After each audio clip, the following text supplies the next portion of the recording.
Commissioner Tigan, Present. Commissioner Matthews, Here. Vice Chair Gwynn, Here. Commissioner Brown, Present. Commissioner Nordike, Here. Here.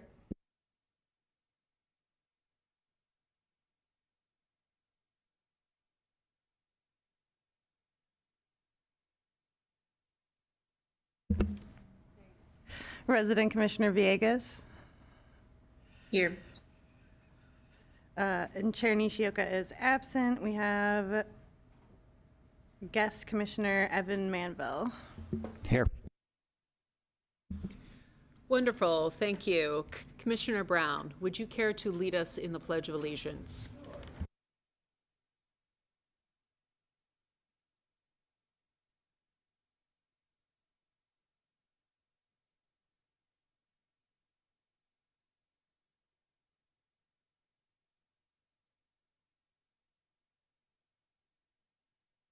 Okay, thank you. Is there any public comment signed up for this evening? There is not. Okay.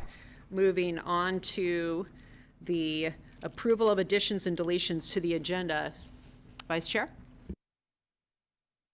I'm sorry, I wasn't paying attention. I apologize. I move approval of the minutes. This is a motion for additions, which we have none. Okay, there are no additions to the agenda. I am so sorry. That is quite all right. So let's move on then to the consent calendar. Do I have a motion, Vice Chair, on whether to approve the meeting minutes? Now I move to approve the meeting minutes. Second. Would the reporter please call the roll?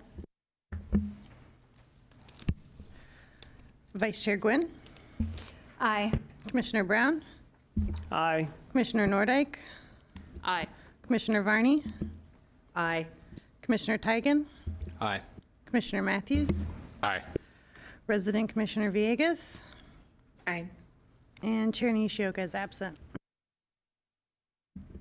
Thank you. There are no action items or resolutions, so and no public hearings, so we will be proceeding to no special orders of business. That leaves us with information reports. Good evening, I'm Nicole Yates. I am the Housing Administrator for Salem Housing Authority. Tonight in front of you, you have both our program management report filled with all our data and statistics for properties, voucher program, and various different special programs that we run. But first and foremost, I wanted to speak on behalf of the information report that is in front of you. I wanted to say the Salem Housing Authority has always remained committed to our mission, providing safe and affordable housing for the members of our community in response to the growing housing affordability crisis and the surge in homelessness. SHA expanded our scope several years ago to include homeless outreach, stepping up to meet the critical and immediate need in Salem. Since then, our outreach team has made an incredible impact, supporting countless individuals on the path to stable housing, offering essential services, and working tirelessly for the most vulnerable members of our community. Their compassion, dedication, and resilience have built a legacy of care and connection that will not be forgotten. Today, multiple highly qualified service providers are now continuing expanding this essential work in this area.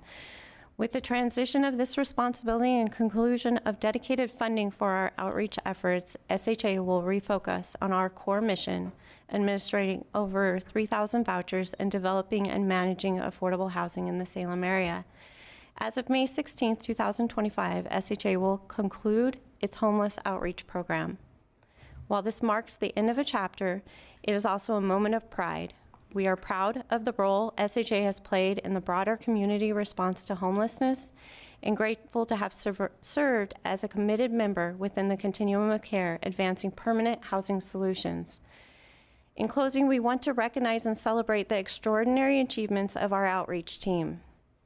Their work has changed lives, built trust, offered hope when it was needed most.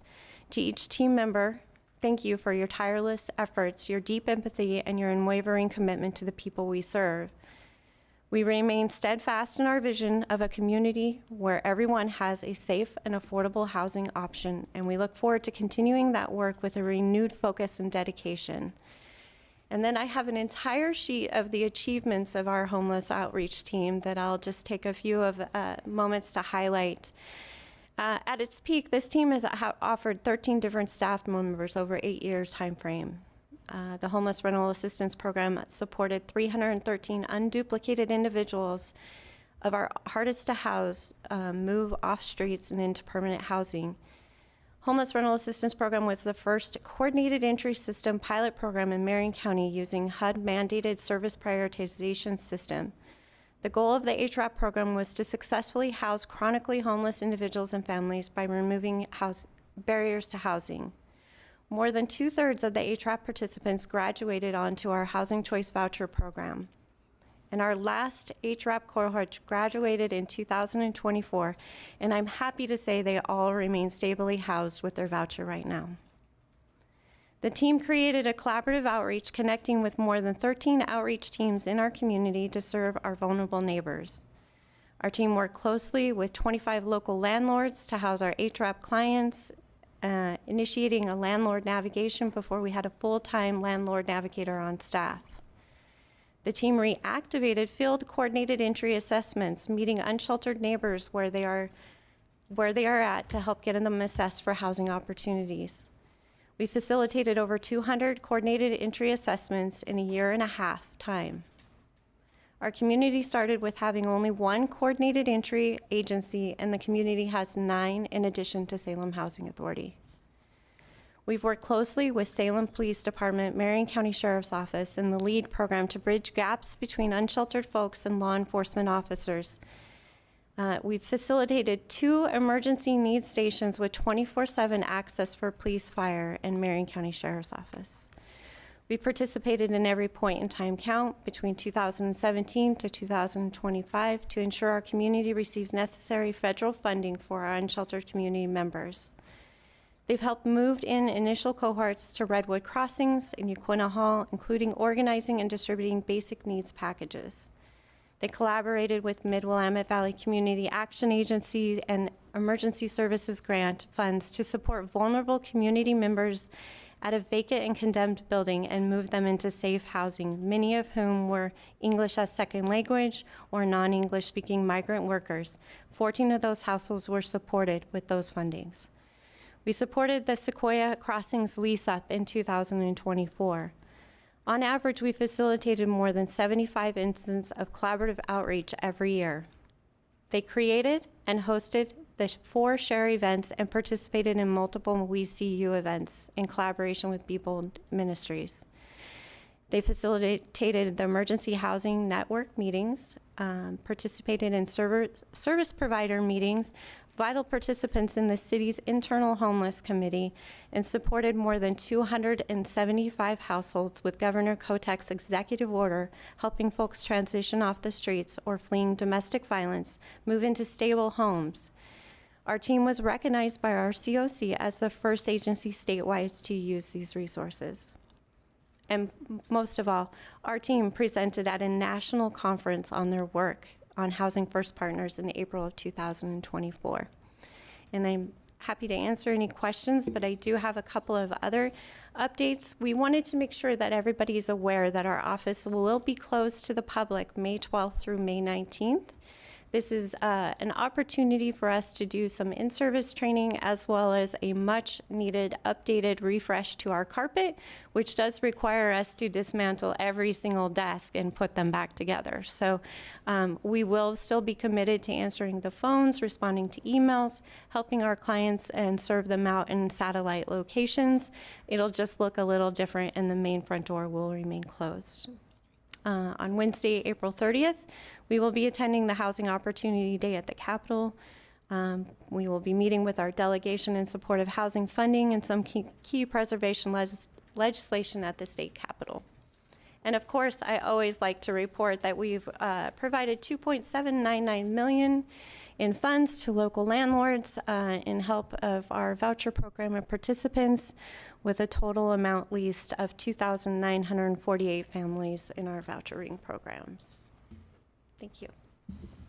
Excellent. Any questions for staff? Thank you, Chair Nordick. I think you and I will probably have personal memories of when the HRAP program came through our first year as budgeteers. We're in budget season here, of course, at the city. Member Nordyke and I were Member Nordyke for that personal adventure. Were there when I think we perceived there was enough funding in the general fund to plant the seed for the work that your team was able to do. And I feel a personal sense of gratification, though all I did was say yes once, that so much impact was created from that program, and really want to thank you and your staff for administering it for so many years. And the statistics that you describe really capture it quite well.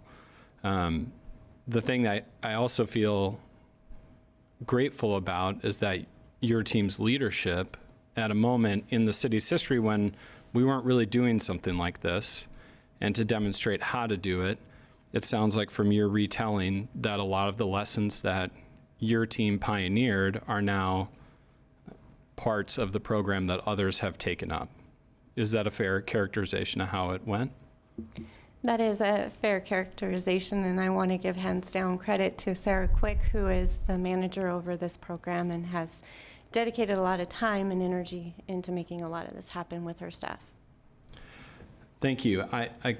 If I may, I think the take home to me is that when the city council has a little bit of flexibility in the general fund, there's amazing things like this that can be achieved. And I think it's part of what we're hoping to bring back to the city through our, what we call our REC, revenues, expenses, and cost controls, but revenues especially, because the ability to make investments like this is a great example of that making a difference. So thank you for bringing that report to us today. Thank you. Other comments or questions for staff? Going once.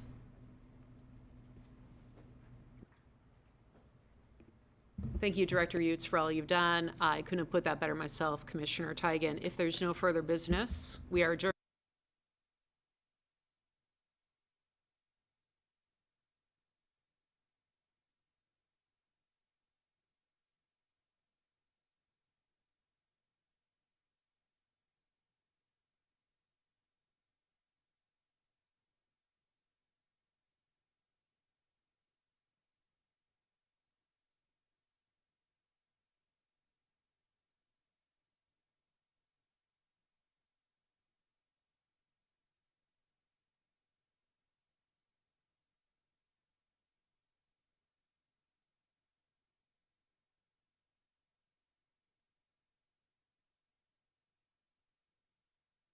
This meeting of Salem's, City of Salem's Urban Renewal Agency to order for April 28th, 2025. Will the recorder please call the roll?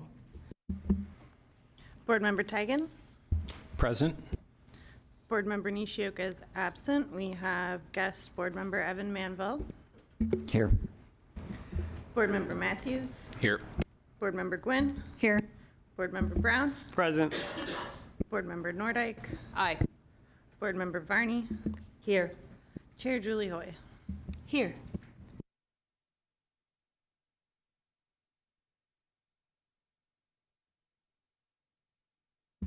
Mr. Manville, I'd just like to welcome you as guest counselor this evening. Thank you for being here and for sitting in for Counselor Nishioka. Much appreciated.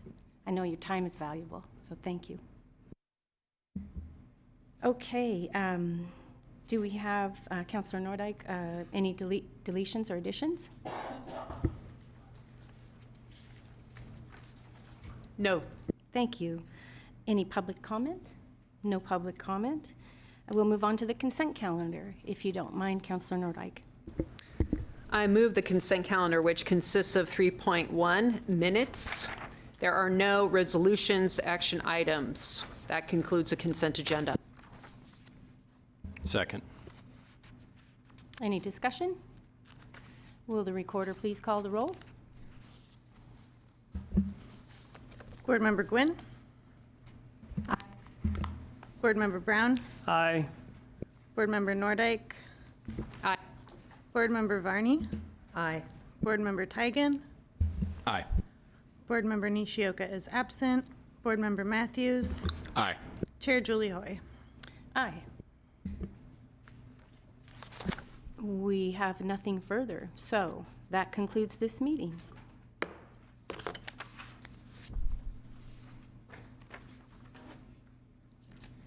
Okay.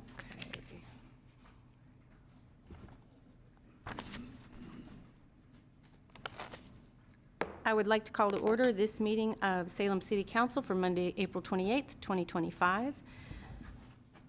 Will the recorder please call the roll?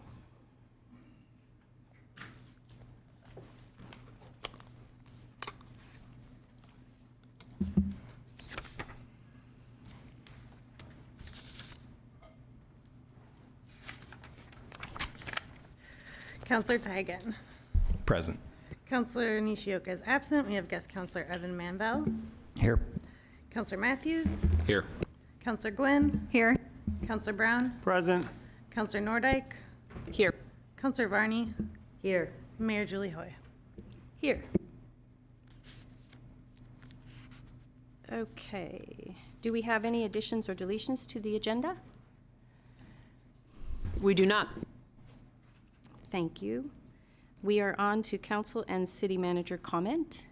Is there anything anyone would like to share? Yes, Councilor Tigan. Thank you, Madam Mayor. I don't think should pass up the opportunity to address the public about the livability levy. It's coming on folks' ballots. It should be in your mailbox this week. This body took a 8-0 vote in strong support of asking the public for their support for our parks, our libraries, and Center 50 Plus for a very reasonable monthly and yearly cost. We can ensure the strength of these programs for the next 5 years. I think a lot of the people who are tuned in here tonight probably watching with interest our budget committee meetings as well on Wednesdays. And of course, these efforts are on parallel tracks. I look forward to May 21st and finding out that the community has overwhelmingly supported the levy. But of course, hope is not a strategy. And so in order to make this reality come forth, I've been certainly working with the folks who are organizing our political action committee. I personally got a list of doors in my ward that I'll be visiting over the next few weekends to talk to voters, and I encourage my fellow councilors to do the same. I have found a list of about 4,000 of voters in Ward 1 who have voted in previous May elections, and I will be using what little funding remains in my campaign account to send them a postcard and personally ask them to support the levy. And I would encourage all of the councilors to do the same. I think people want to know that we are supportive of this and want their support. I believe that's going to be about, like I said, maybe $900. Which for my campaign account will pretty much zero it out or get it close to it. But to me, this is what's worth it. And I really want to encourage in the few weeks that we have left to be connecting to our voters as much as possible to ask them to support this. So I'm going to take this moment to ask that of all of you. I'm also going to acknowledge our guest counselor, Evan Manvel. Been talking a lot in my line of work about, what it takes to, in a moment of pressure, to stand up and speak your conviction and be brave. And I just want to acknowledge your comments on Wednesday. We might disagree maybe in some point about what to do about the airline that's servicing the city of Salem's airport, But I really appreciate that you would make the most of the microphone that's been offered to you in your position. And so thank you for doing that. With that, back to you, Madam Mayor. Thank you, Councillor Tigan. Anyone else with remarks?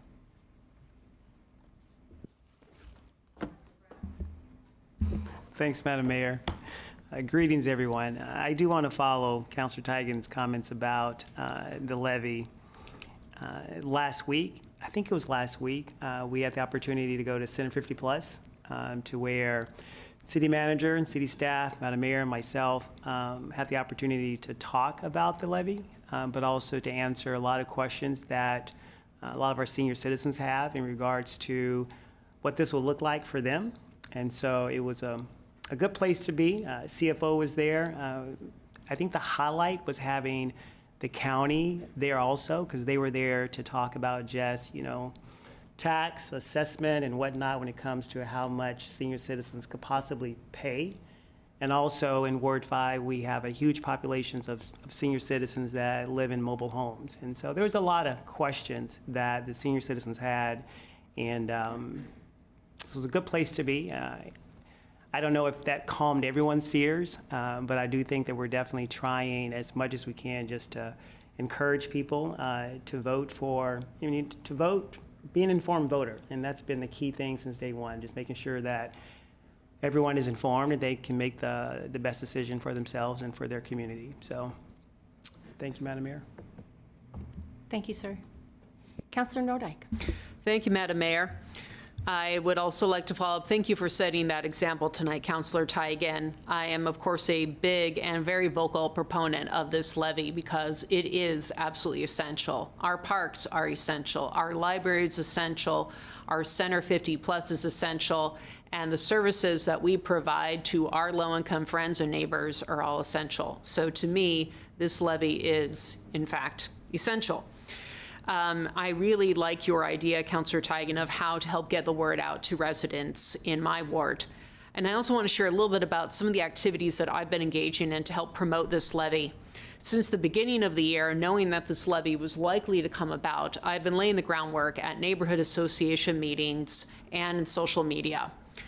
From the moment I began running for office in 2019, I found social media to be an effective way to connect with voters in my area, and a way for people to learn about me, what I stand for, and what I think they should vote for. And I will continue to use that platform and reach all of my followers to the best of my ability to urge them to vote for this and to urge everyone else they know to vote for this.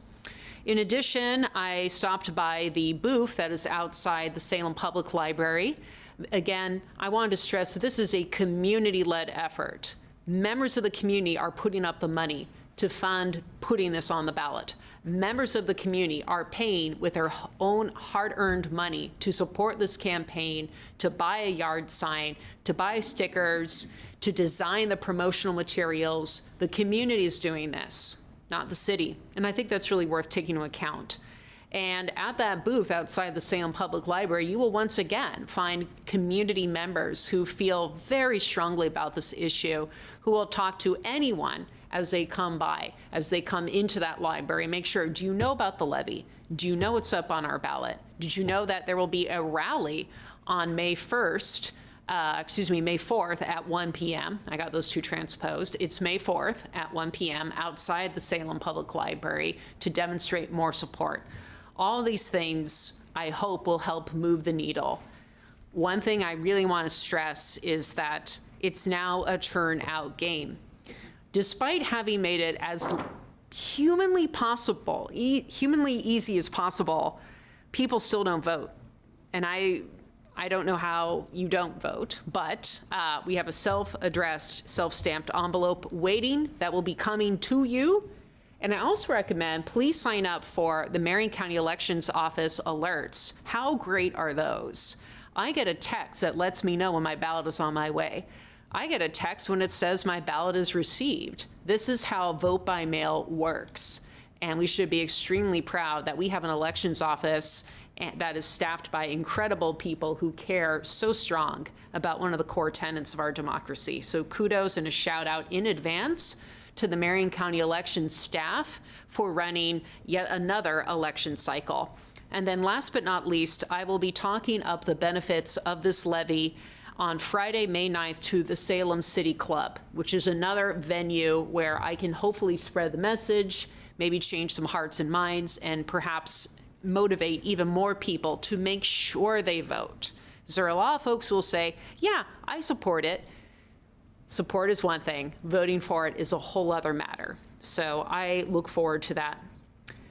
On a completely separate note, I just wanted to point out that at the federal level, the United States Department of Justice just announced another $4 billion in cuts, and those cuts impact 365 grant recipients that work with crime victims, that work with survivors of human trafficking, that provide mental health services for law enforcement. This is just yet another round of cuts. It's hard to know. It's hard to quantify how these will impact our community because it's $4.4 billion nationwide. But I can assure you that there are local ramifications for the sudden loss of cuts, and to know that it is impacting some of the most vulnerable members of our community is deeply distressing to me. Thank you. Anyone else? Yes. Substitute Counselor Manville, please go ahead. Thank you, Madam Mayor. I appreciate all these comments about the levy. My neighbor came over and helped me move something into my garden on Sunday, and then he asked me if he could trust that the city will well manage the money and that it was a smart investment. And about 6 hours later, I let him go. Because I've really engaged and I've really appreciated all the work the staff and the council have done to really make that case. So I appreciate that. And I also did want to appreciate, to your introductory remark, Madam Mayor, my time is valuable, but I want to acknowledge we've said a lot of gratitude to the staff, appropriately so, but I also want to acknowledge how much time you all as the council and the mayor put into this city. And I want to appreciate anyone who's willing to stand up and run for office and have roughly a full-time job unpaid. And I can get tired just doing it for a few months, like the budget committee part, but you all are doing individual meetings, tours, all these things. So I just wanted to reflect that back, that as much as my time is valuable, a couple hours here tonight, I want to appreciate the thousands of hours that you all put in each year as the council and mayor. Thank you, sir. Anybody else? Mickey Varney, please go ahead. Thank you, Madam Mayor. I just wanted to echo some of the same things my fellow councilors have said about supporting the levy. Thank you to Councilor Nordike's coaching. I'm working on putting together some videos for social media. You know, I'm really old school, so this is like a strange thing, but I'm working on it. And I think the postcards are a really great idea. I wish I had 48 hours in a day to do it, but you know, I might be able to get some out. I'm just thinking about that. Tomorrow night, the League of Women Voters is having, kind of a forum on all the ballot measures at Capitol Manor in West Salem. And I'm going to be there. David Levi is going to be there. Josh Eggleston's going to be there. And our interim city manager is going to be there as well. And so I'm looking forward to that and their questions, and hope we have a good turnout over there.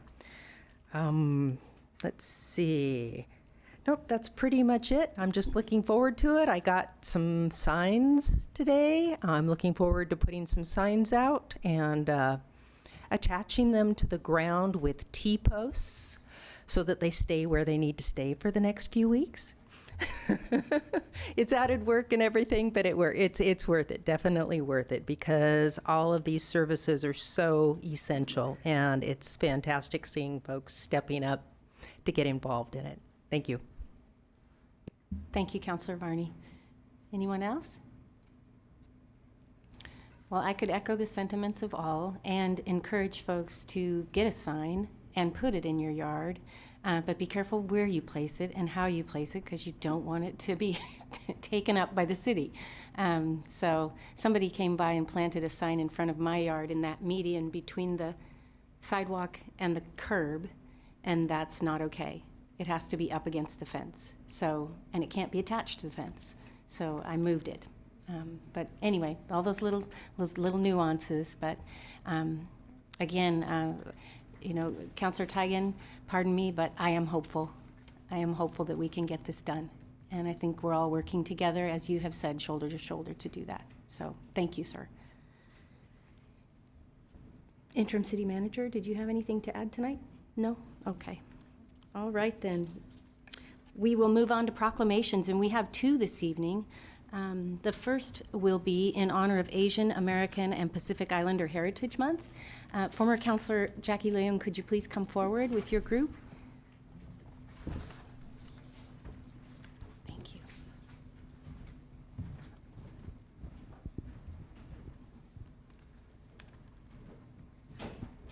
Thank you for being here. Would you do the honors of introducing your group? Sure. Oh, that's okay. Thank you, Madam Mayor. Hello, City Councilors. It's so awesome to see you all again. It's been a while, and hi, audience as well. So I'm excited to introduce to you some folks in my groups. I don't know everybody's name, so Jordan, you might need to help me at the end. So I'm Jackie Leung, and we have Eugene Fitial. We have Masayo Fitial. We also have Mayu Eras Leung, one of my kiddos, and my other kiddo, Halma Ekap. We have Dita Kumar. We also have Jordan Lee, and I'm sorry, I don't know your name, kiddo. Alexander Lee as well. So we're all excited to be here to accept the proclamation. Wonderful, thank you. Okay, whereas following the 1990 passage of an amendment to a joint resolution of Congress, President George H.W. Bush declared the month of May Asian American and Pacific Islander Heritage Month, noting the significant contributions in science, commerce, education, and the arts made by Asian Americans, Pacific Islanders, and Micronesians. And whereas Asian Americans, Pacific Islanders, and Micronesians have demonstrated their dedication to ideals upon which the United States was founded and have worked for the advancement of human rights and democratic ideals throughout the world. And whereas Asian Americans, Pacific Islanders, and Micronesians have a proud legacy of service and dedication to our city and have helped sustain Salem's rich culture with their love of family and community. And whereas Salem is grateful to all who work to foster greater cultural awareness and understanding and highlight the heritage of Asian American and Pacific Islander communities. And now, therefore, I, Julie Hoy, Mayor of the City of Salem, do hereby proclaim May 2025 as Asian American and Pacific Islander Heritage Month, and ask that the residents of Salem join me in this special tribute to celebrate the contributions of Asian Americans, Pacific Islanders, and Micronesians, dated this 28th day of April, 2025.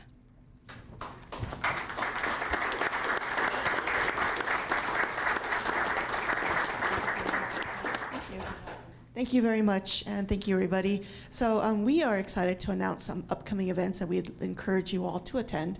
We have one event in Salem, there will be one in Portland, also one in Corvallis, so an opportunity to explore, especially as you get out there. The first one we're excited to talk about, there's going to be a celebration this Friday.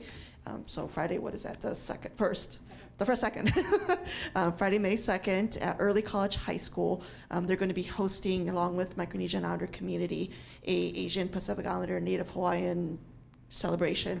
And we have two performances that are taking place that day. One of them is with our partners, Paradise of Samoa, followed by another performance from the Portland Lee Lions dance group. So we'll have two different performances on that day. Come and by, say hello. We also will have some food that's being catered by a Chamorro food truck from McVinville's, what is it called? Forgetting its name right now. Also Good Island Food Grill. On Saturday, we have another event that's taking place up in Portland. Oregon Rises Above Hate. That event will be taking place at the Lansau Garden, starting at 9:30 till about 11 o'clock. And if you have additional time, stop by on Saturday, May 10th to Oregon State University. They have a free event taking place starting from 3 p.m. to about 8 p.m. for Pacifica Fest and celebration. Come for food, come for dancing, come for knickknacks and buying things. Thank you.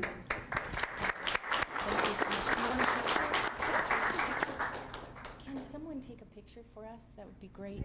I did. Thank you, Courtney. We're done. Thank you so much. Bless you. Thank you for being here. Thank you so much. I really appreciate you. Thanks for being here.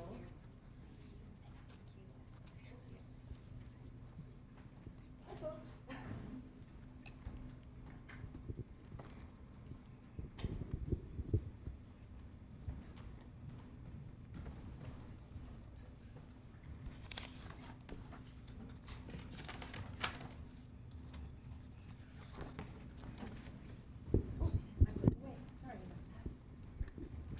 I got ahead of myself.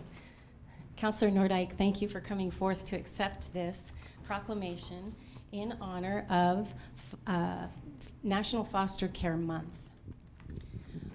Whereas we recognize that the growth and development of children is the utmost importance and that every child deserves a safe, loving, and stable home.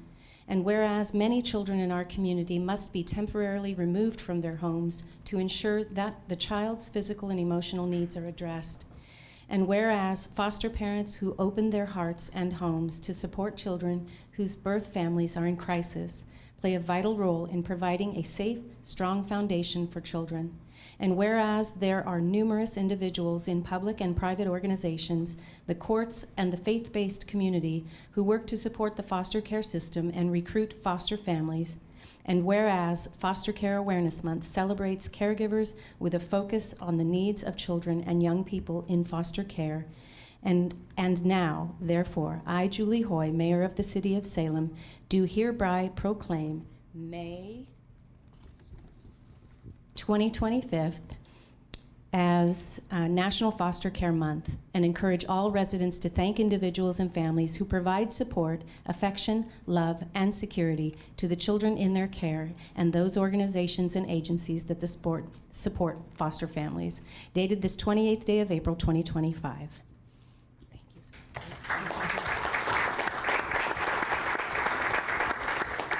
Thank you, Madam Mayor. Just a few quick stats for folks. In the year 2023, which is where we have collated all of the data so far, there were over 11,000, in fact, 11,191 victims of child abuse statewide. In Marion County for that same year, 979 children were of those confirmed child abuse victims. It should also be known that in the County of Marion, the average foster care case from the moment the petition is filed in juvenile court to the moment that child hopefully receives safety and permanency, those cases last typically 25 months. But there's one other number I want to share with you, the number one, and that is the number of adults it takes to tell a child that they matter, that they're loved, and that they're worthy of safety. I work at a nonprofit that is dedicated to serving foster youth, CASA of Marion County, but I want to make sure that I acknowledge that there are a lot of nonprofits and governmental entities and first responders that interact with foster youth, foster families, and their parents every single day. For example, the Oregon Department of Human Services, Salem Angels, Family Building Blocks, Liberty House. There are so many charities and other causes in the area, and we are all oaring in the same direction. We all believe that every child is worthy of safety and love. So thank you so much, Mayor, for this opportunity. And I really want to extend my gratitude to all of the public servants, nonprofit folks, the volunteers, our law enforcement, and other first responders who work with vulnerable children in our community.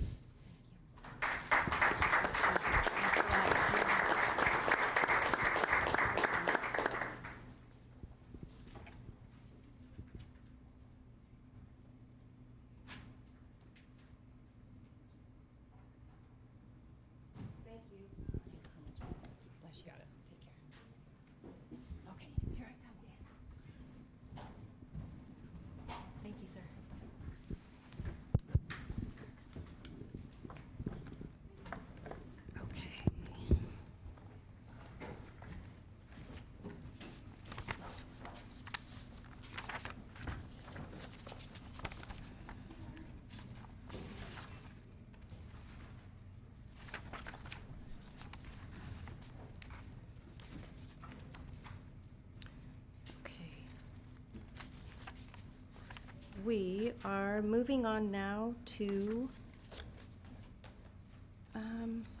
one moment. Dan? Oh, that's done. Okay, we're here. Okay, we have no presentations this evening. Do we have anyone signed up for public comment? This is in person and this is online. They go last. Okay, thank you. All righty. As you come forward, please announce your name and your ward or your address for the record. You'll have 3 minutes to speak. After the first 2 minutes, the yellow light will flash, and when your time is up, it'll be the red light. I'll announce 2 names at a time so we can move a little more quickly. I call Phil Carver and Deb Patterson.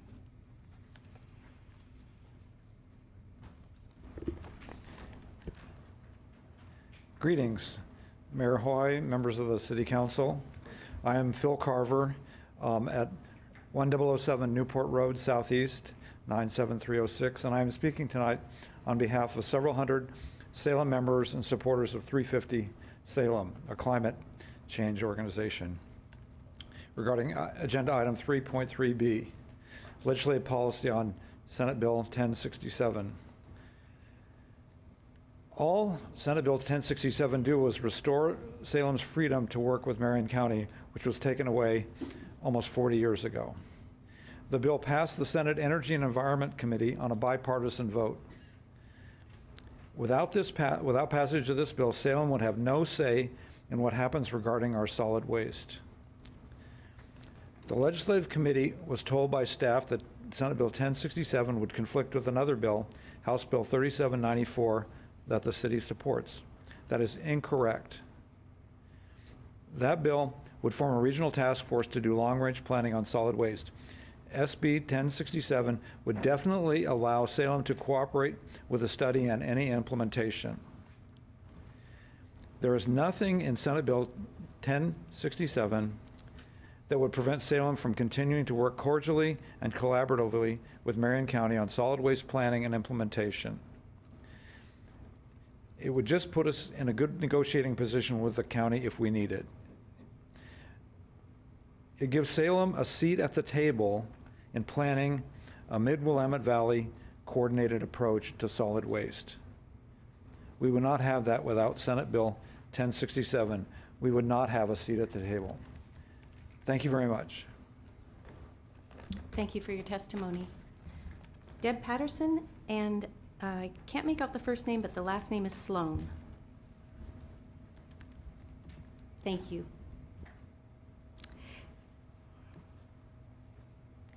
Good evening, Madam Mayor. My name is, and council members, my name is Deb Patterson. I'm a constituent of Councillor Nordykes. I live in Ward 7.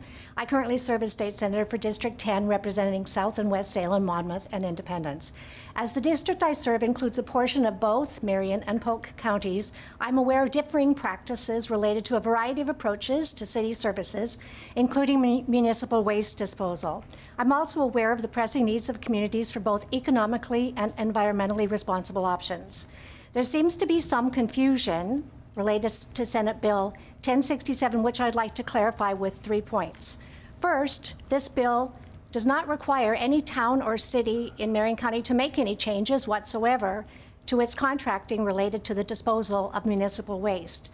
It simply allows towns and cities in Marion County to have the same ability in towns and cities in every other Oregon county outside of Metro to decide whether they would like to make their own decisions about municipal waste management.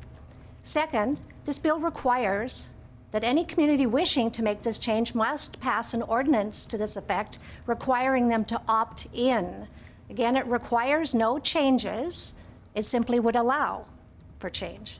Third, this bill does not conflict with House Bill 3794, which creates a task force for waste management in the Willamette Valley. I see these bills as complementary. I'm a sponsor of both. Those of us who were in attendance at the Salem City Club recently could see the great work that the city and the county are doing together, working on recycling and other waste management issues, and their plans for working together to meet the goals of the Recycling Modernization Act. These bills are simply about looking at options. Finally, I would like to note that the rates for residential waste disposal are lower in Polk County, West Salem, Monmouth, and Independence than in South Salem. Senate Bill 1067 simply levels the playing field for communities in Marion County to be able to negotiate with waste management firms like other cities across Oregon in looking for the most advantageous economic and environmental solutions for their community's residents. Thank you. Thank you, Senator Patterson. I have Ms. Sloan and Kevin Cameron. Thank you, Mayor Hoy and Council. My name is Patty Sloan. I live at 2457 Ellen Lane Northwest, and I'm in District 8. I represent tonight the Environmental Faith Group, a group of over 12 faith groups in the city who meet monthly to work out climate change in our community. I am a master recycler and a commissioned earthkeeper by the United Methodist Church of North America. I support Senate Bill 1067.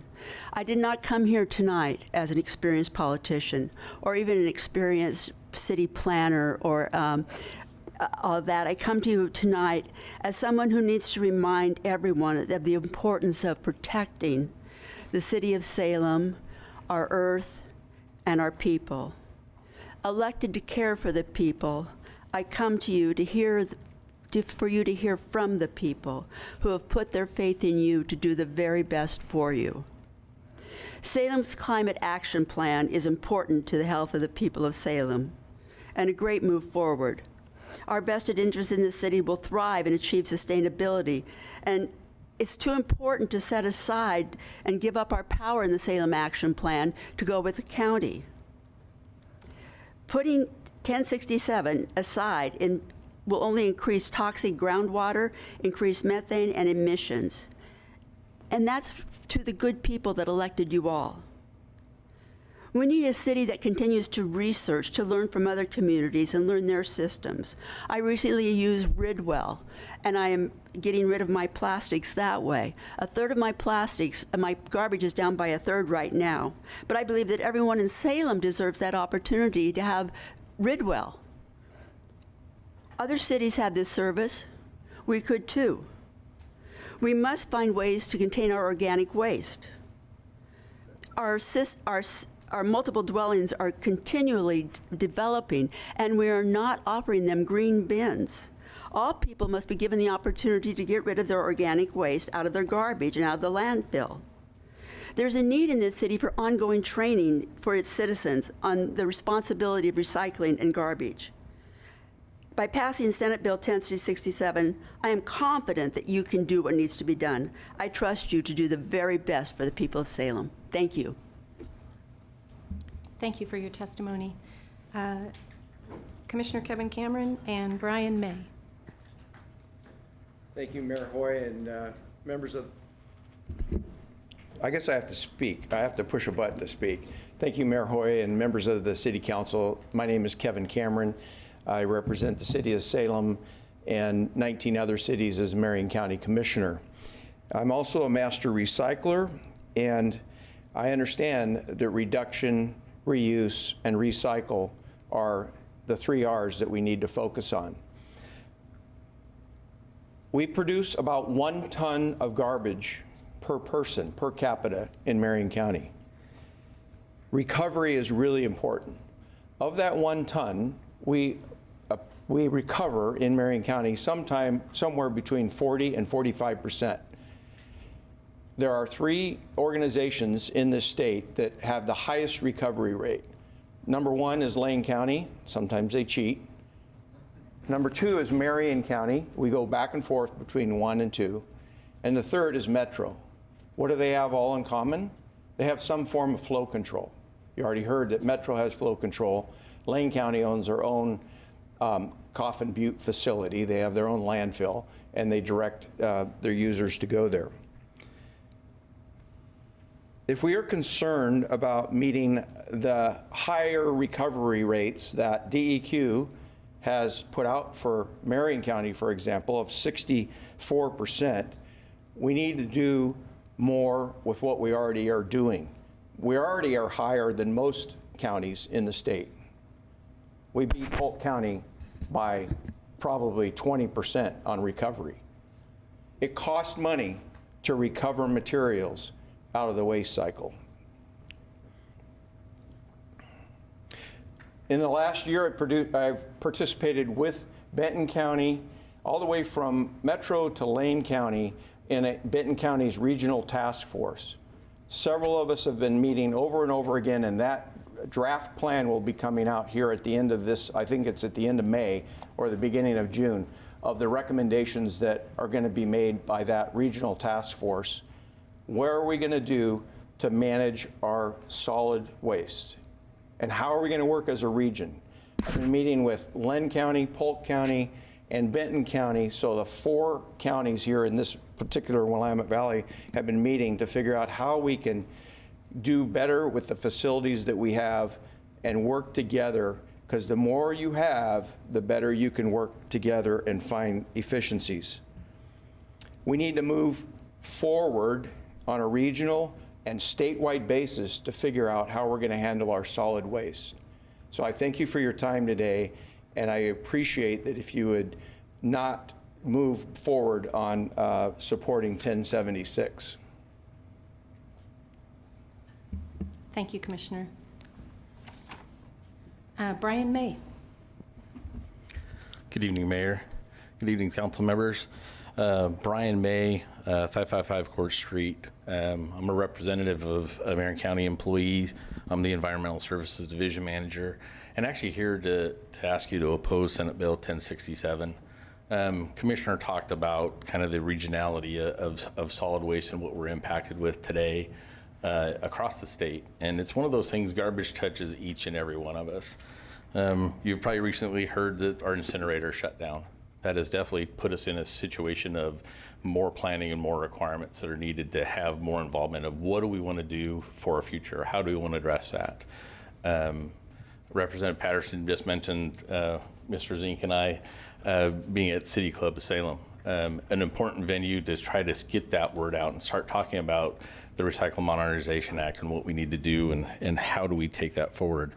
One thing we're doing in Marion County is we're restructuring our Solid Waste Advisory Council to just do that, to bring people into the room. We want to bring council members, we want to bring citizens in to have those discussions and talk about the future and what we should do. We get to deal with, on an annual basis, to dispose of over 350,000 tons of waste. It's a lot of garbage. It's not the time to separate, it's the time to come together. And that's what we're asking you to do by opposing Senate Bill 1067. So thank you for your time. Thank you, sir. We do have someone signed up to for testimony online. Paige Barton.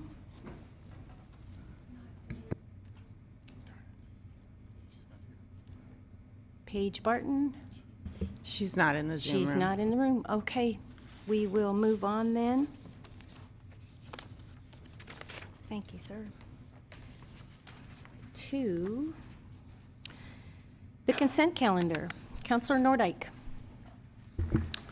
Thank you, Madam Mayor. Tonight's consent calendar consists of the following. 3.1, minutes. Counselor, could we get a motion? Sure.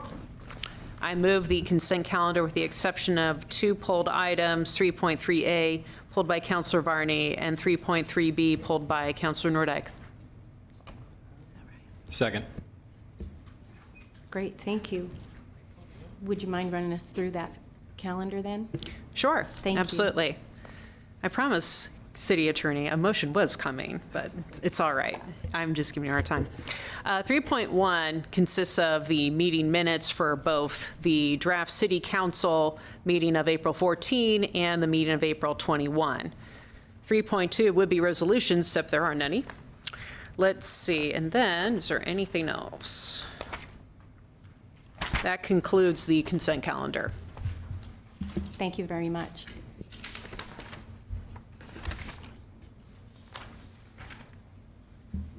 Okay. Will the recorder please call the roll? Councilor Nishioka is absent. Councilor Matthews? Aye. Councilor Gwynn? Aye. Councilor Brown? Aye. Councilor Nordike? Aye. Councilor Varney? Aye. Counselor Tigan, Aye. Mayor Julie Hoy. Aye. All right. We are moving on then to public hearings.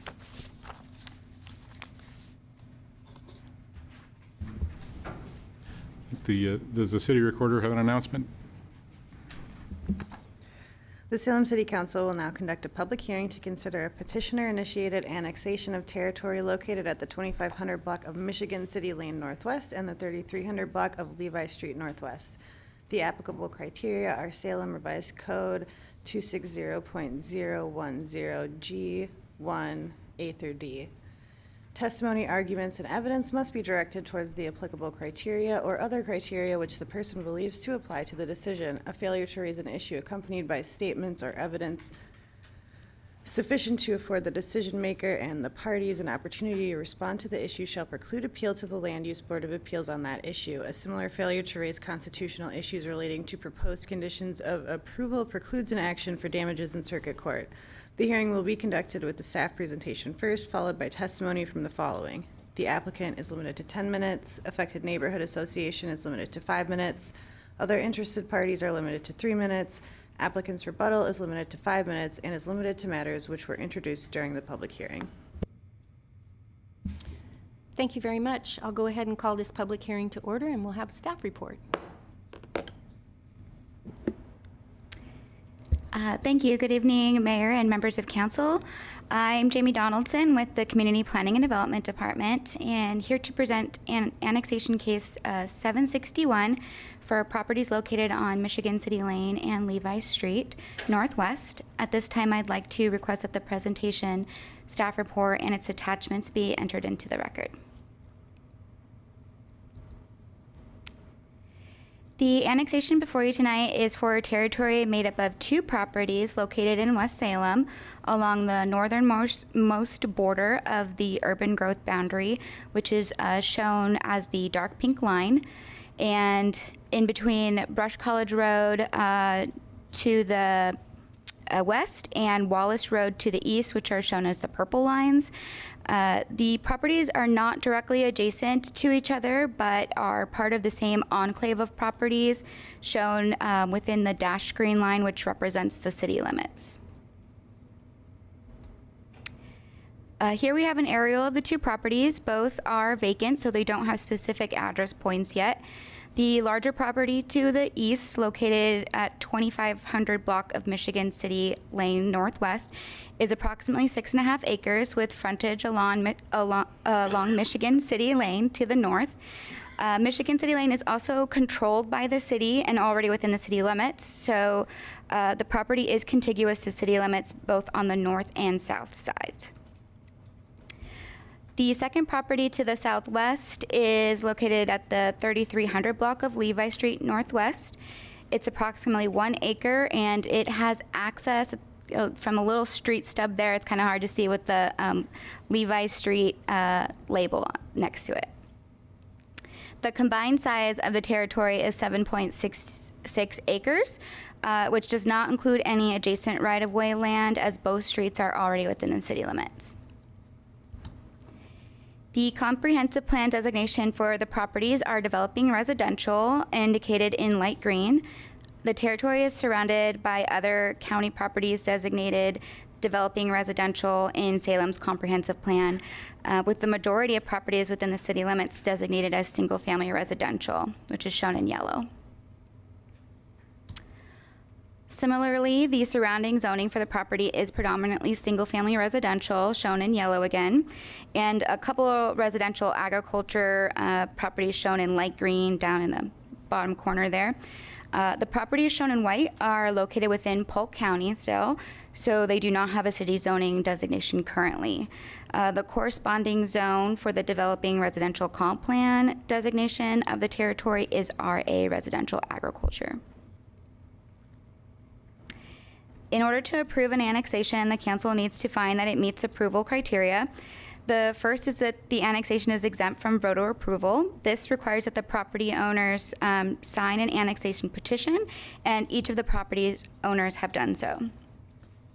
Second is that the boundary is orderly. As shown on the map, the Each combined property is contiguous to the city limits boundary, which again is the dashed green line, and they can be served by city services. The council will decide whether to withdraw the territory from a service district. In this case, each property is within Spring Valley Rural Fire Protection District. If annexed, the city will provide those services. Comments were received from the West Salem Neighborhood Association in support of the annexation, and 2 other public comments were received, one in support and one in opposition. Staff recommends that the City Council approve the annexation request, apply RA residential agriculture zoning for the territory, and withdraw the territory from Salem Spring Valley Rural Fire Protection District.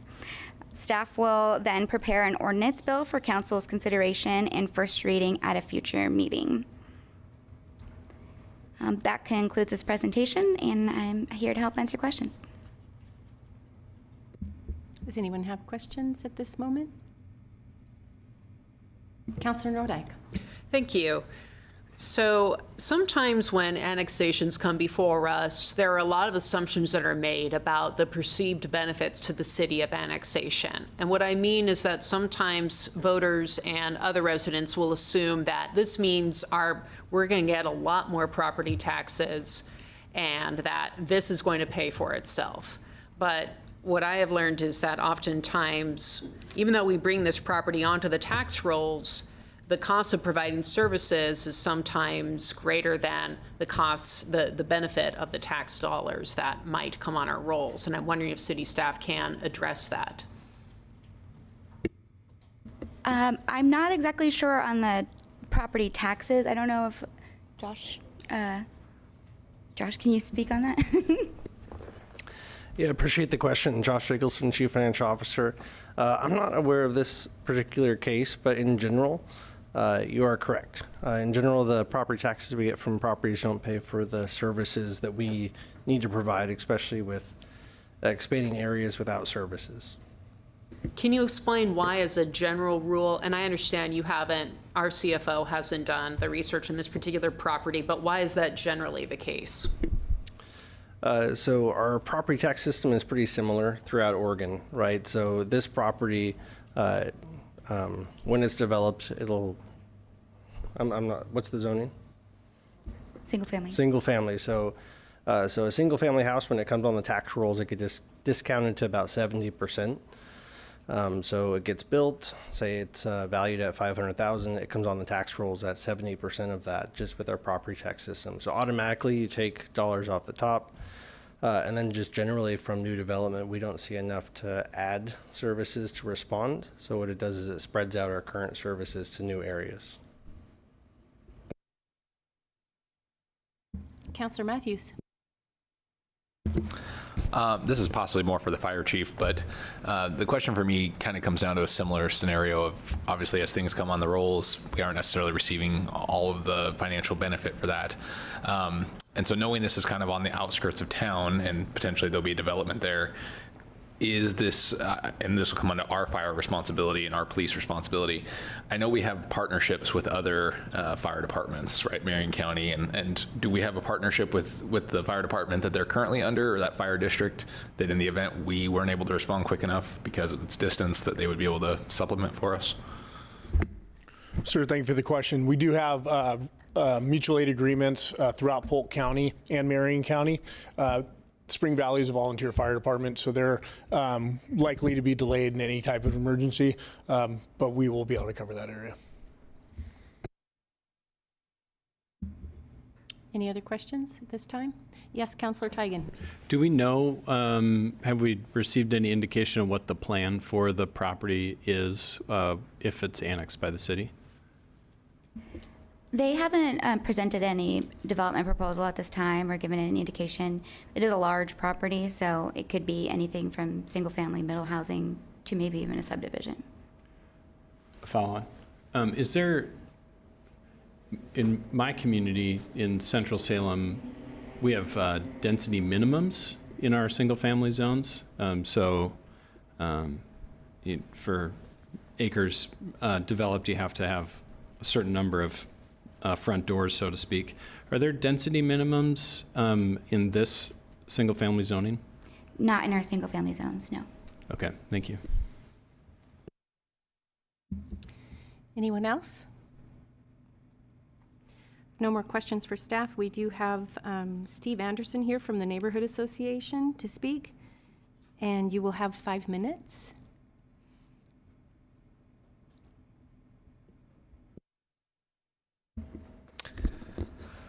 Steve Anderson, West Salem Neighborhood Association Land Use Chair, Mayor, and City Council. Tonight, the West Salem Neighborhood Association Executive Board supports and recommends approval of the annexation of the territory located at 2500 block Michigan City Lane and the 3300 block of Levi Streets Northwest, including withdrawal from the Spring Valley Fire Rural District and the application of the residential zoning. That's simply what we wanted to say. Relative to Councilor Nordyke, your question, this area has been developing as residential on Michigan City Lane. The Neighborhood Association has been working closely with the developers and Public Works. I don't know about the fire, but the stormwater systems have been upgraded to the new city standards. The streets in that area seem to be well developed. I don't know about this property. That will have to be an issue when it does develop, but the area has been developing very nicely and have been working closely with the Neighborhood Association and the developers to ensure that transportation and mobility and other issues are taken care of in the course of development. So that's the testimony tonight and a comment to you, Councilor. Thank you so much, Mr. Anderson. Okay, we don't have a rebuttal. Are there any more questions for staff on this? No? Okay, I'm going to close the hearing. And Councilor Varney, would you like to make a motion? Sure thing. I recommend that we approve the annexation of the territory located at the 2500 block of Michigan City Lane Northwest and the 3300 block of Levy Street Northwest, including the withdrawal from the Spring Valley Rural Fire Protection District and application of residential agriculture zoning, and move it forward to first reading. Second. We have a first and a second by Nordyke. And will the recorder please call, any further discussion? If not, will the recorder please call the roll? Councilor Matthews? Aye.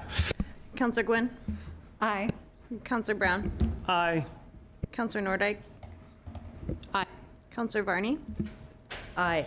Councilor Tigan? Aye. Councilor Nishioka is absent. Mayor Julie Hoy? Aye. Motion passes. And we are moving on to special orders of business, the first of which is item 3A. 3A.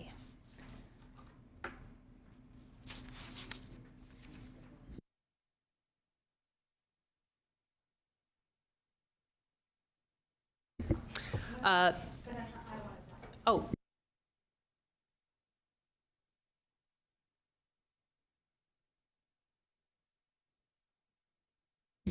Councilor Gwynn?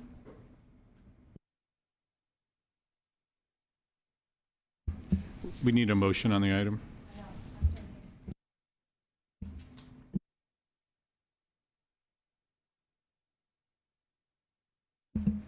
So I move staff recommendation for the approval of positions, so I move staff recommendation, approve compensation increases to Public Safety Communications Director and System Technician job classifications and pay grades effective April 28th, 2025. Second. Councilor, to your motion? So the reason that I brought this forward is anytime we're talking about money in the financial situation that we're in, it just seems to me that we're in the middle of budget season, we should be talking about these things rather than just approve on a consent agenda.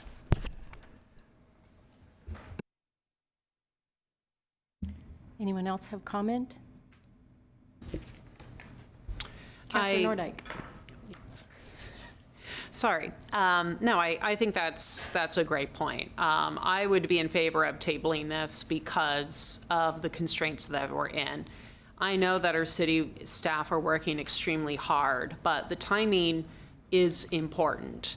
And I would prefer to table a motion to approve compensation increases until after the election, when I would feel a lot more comfortable adjusting compensation rates. If I may, before we go to questions, if I may ask Michelle Bennett, would you be willing to come forward and explain this issue so we understand? And the importance of, I believe we're waiting to hire someone for our 911 call center. Okay, thank you. Thank you. Michelle Bennett, Assistant Director of Human Resources. The reclassification of the Deputy Fire Chief position at our WVCC, or Willamette Valley Communications Center, is actually a down class. There will be a significant savings.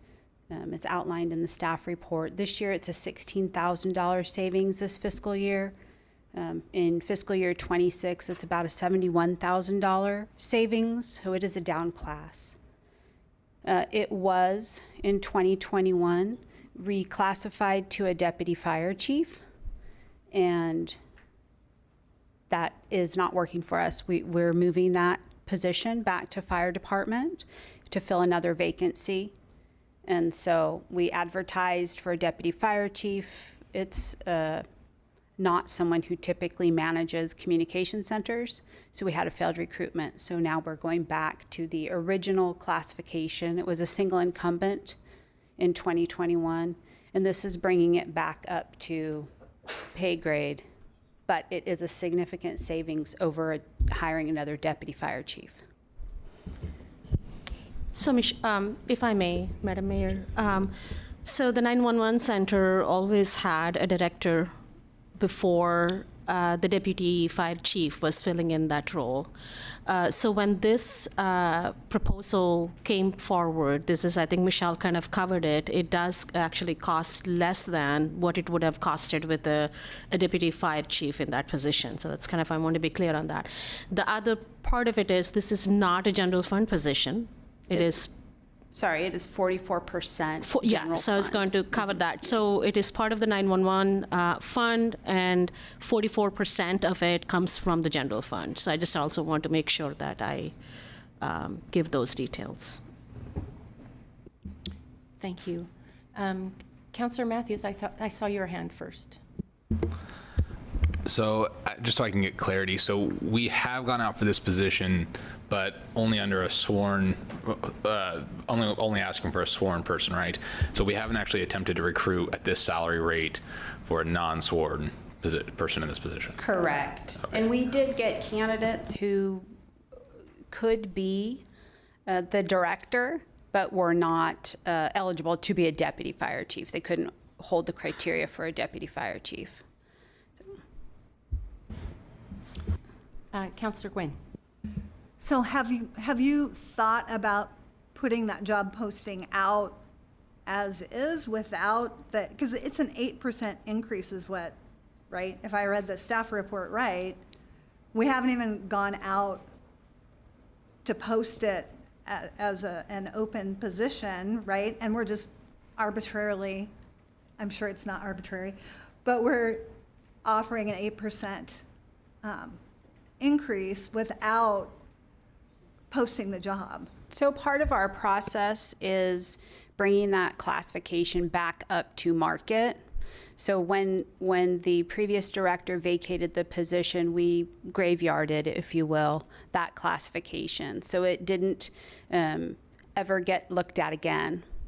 So when we pulled it back to reinstitute it, we have to bring it back up to market. So it is not currently competitive with its comparators of other communication centers here in Oregon. So that's the reason for the 8% increases, so that when we do advertise, we will get comparable candidates and possibly be able to recruit from another center. Yes, visiting counselor Manville, go ahead. Thank you, Madam Mayor. I'm curious as whether the city's seen any federal employees come into the pool and that changing your thinking at all about recruitments and compensation levels, and if you've seen that yet or you're expecting that, and like I don't necessarily see these as obvious, oh, this is a Fed who like got removed from something into this position, but I'm curious if you can say a few words about that. Sure, we have seen some increase in applications, even inquiries from people that are calling themselves federal refugees from different layoffs, but not significant, not the impact I think that most people would have anticipated. So, Councillor Matthews. So I was just kind of doing the numbers on the difference what that 8% looks like. And so we're talking approximately a different on the low end of the hiring going from 130 a year to 140, and on the high end, 175 to 188 is approximately what we're looking at. And I'm just not, personally, I'm not fully convinced that that's the limitation on the hiring part, right? It seems like the sworn part was the limitation. And my concern with kind of moving forward with doing this 8% increase in our budgetary time, and we're obviously fiscally strapped, is kind of the salary compression part of it, right? So as we raise that 8%, now they're closer to their superior, and this kind of creates that step process. So this 8% isn't necessarily just potentially this 8% raise.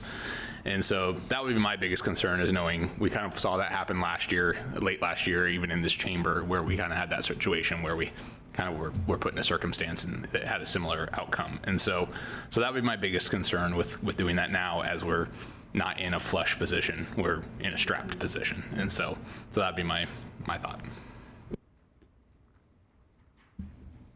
Any other comments? Yes, Councillor Matthews. Sorry, should have asked this before. And this is just my not knowing the HR process very well in the city. Do you have, I mean, part of this having a range here, I guess, is I'd be curious what HR's autonomy is to be able to say, we have a extremely well-qualified candidate, we want to reward that, and so we would rather start them at higher steps? Or are you pretty bound by simply years of experience? Or what are your abilities as HR to possibly be able to utilize the same range we have, but still reward a very, very qualified candidate? and so we do have some leeway within the pay grade itself. Our step placement is based on pay equity, which means you're comparing to other people in the classification with the same education, skills, background, training, et cetera, and years of service. The good news for this position is it's a single incumbent, so there is no one to compare it to. So to your point, we could offer a step 10 if that's what we needed to do in order to get the right candidate. I think the danger of not having a correct pay scale out there, or pay information out when we advertise, is not getting those quality candidates, right? So again, we're looking for someone who's been at a large agency previous and managed a large agency, because we do have 29 agencies that we serve at our communication center. So having someone with that vast experience, you might not get at that lower pay grade, because people who come into the public service know that typically you're not starting at the top of a pay plan.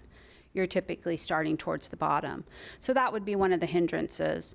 You know, the recruitment process takes anywhere from 4 to 8 weeks to get through the advertising and the vetting of the candidates to get to interviews. So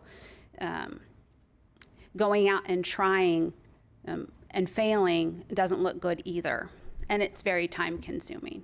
So it's a juggle. And if I may address the other classifications that are in here as well, the systems tech, we've had that position open since 2021. It is a very specialized position. It requires an electrical license. We've gotten very few candidates for that.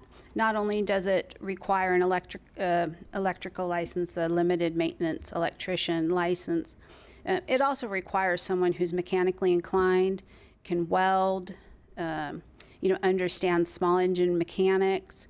So it's been a very hard position to fill. It's been compared to a millwright. And if you're familiar with the logging industry, millwrights were kind of the catch-all for maintenance in a lumber mill. And with that industry shrinking, those positions and that training and that skill set have gone away. So it's been a very tough recruitment for us. And that limited maintenance electrician is a highly coveted certification, and we're just not competitive in the market. We do have another person who is planning on retiring, and we can't go another 4 years now being 2 people down. That is a utility fund. It's from our water fund. So it is not general fund either. And that is just being rearranged 1 pay grade. So. Yes, Councillor Brown. Thanks, Madam Mayor. Director Bennett, thank you for queuing that question up for me. So in the report, you have mentioned that there are 5 of those budgeted positions, and this is the one that hasn't been filled. Correct. Right? And you mentioned the licensing. So with this one position that hasn't been filled, who does that work now? Is it kind of divided up between the other 4, or how does that work? It is. That is just how we've had to manage, either via overtime or you're just kind of adding responsibilities to the other staff. We have had situations when we don't have enough staff, the supervisors are also having to pitch in, which, our AFSCME union doesn't particularly appreciate, but sometimes they do ask because it becomes burdensome. So, right. Go ahead. And would you say this would be similar to, I know earlier this year when the Efficiency Committee came back and said that the City of Salem is doing more with less, would this fall in that category? Definitely. Okay. Yes. Thank you. Yes. Thank you, Madam Mayor. And if I just may add one more thing, is that we are actively working with our Public Works Department to try and create an apprenticeship program so that we can develop and train our own LMEs so that we don't run into this problem in the future. It will take us some time, and it is a 2-year program, but this is the market that we're in. We don't want to add that burden to our staff, so we're trying to be proactive, and people are going to retire, so we need to create our own pool. So. Yes, Councillor Gwynn. So my question for the Public Safety Communications Director, if we approve this 8% increase, are we going to see other positions that are similar asking then for an 8% increase? This is a single incumbent. I can't give you that guarantee, but because it is a single incumbent, it has always been a single incumbent. I don't believe that you're going to see that. This position also is going to be reporting to an assistant chief, so the compression between this position and the assistant chief will be significant enough that we won't have that bumping into that compression tolerance there. Go ahead. So now not a question.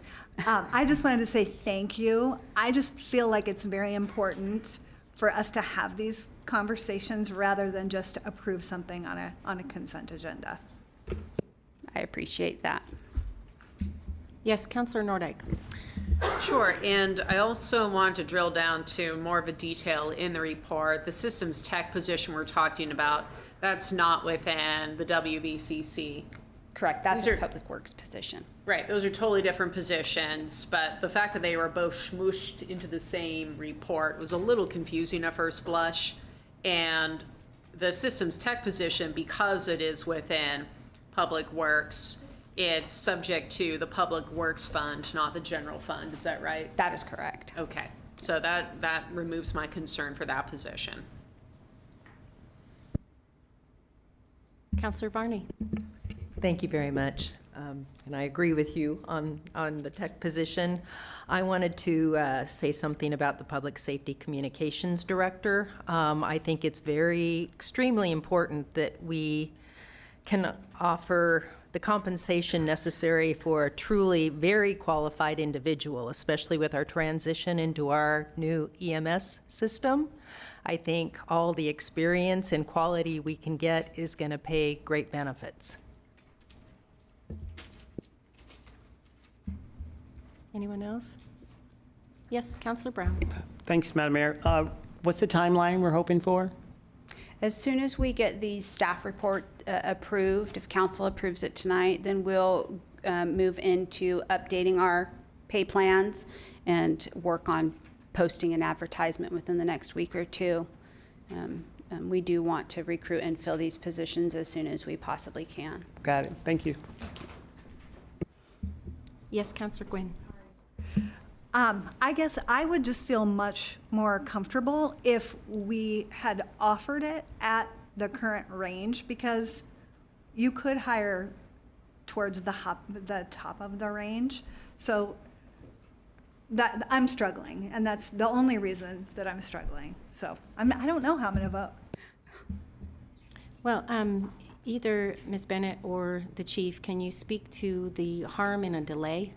Like, how much longer will we put this out if we aren't able to decide on this tonight? Chief, you want to address that? Thank you for the question. Appreciate it. A couple points of clarification. We just brought on more. We have actually 32 agencies now that we support, and we're the second busiest communications center in the state. So this is significantly complex. Over 400,000 calls a year are coming into the Willamette Valley Communications Center. So certainly we're looking for a quality candidate that can run that center.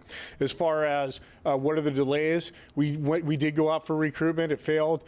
We are going to have an open position. We have a deputy fire chief that is overseeing EMS with our new system coming on in July 1st. And right now he is also overseeing training. And so to bring on 60 new employees, to have a supervisor that's overseeing 2 divisions with 60 new employees on one of those divisions is incredibly difficult. It doesn't lend itself to giving the necessary oversight to both training and EMS.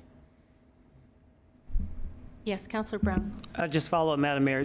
Chief, you may know the answer to this. You mentioned overtime earlier. Do you know how much we have spent in overtime for this thus far? This is an unrepresented position, so we do not. They do not receive overtime. Okay, good. Thank you. Councilor Matthews. So I guess I just want to clarify, and I share the same concerns as Councilor Gwen. I'm very mixed on it because we haven't gone out for it and tried. But what I'm hearing from staff is essentially we believe that this rate that we're at right now would not produce a quality candidate unless we increase it by 8%. And it would not be worth the risk to go out right now at this rate in fear that we would not produce the candidate we want. That's correct. Our compensation philosophy is to be plus or minus 5% of our comparators. So this gets us within that tolerance of plus or minus 5%. I actually think we're like at 0.08% with this 8% increase compared to our average rate from our comparator agencies. So to go out at the original rate, the non-8% would put us below market, and therefore we would not attract the quality candidate that we're looking for to manage the center as the chief has described. Go ahead.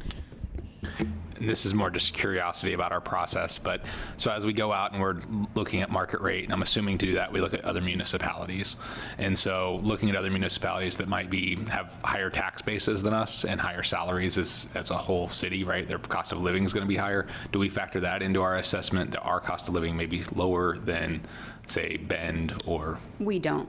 Okay. We don't. So, Councilor, sorry. Go ahead. Sorry. I'll, if I may add some additional details or information on this. Traditionally, 911 directors not only manage the 911 center, but also there is a heavy reliance on technology. There is a complex system upgrades that happen, and these candidates, a lot of them come with that technology experience also. So that kind of puts the position compensation at a different level compared to the other positions. So I just want to kind of add that piece of information there, because we do want somebody who has experience in managing complex technology for that particular center. So I just want to kind of add that piece of information there. So you want to get good qualified candidates.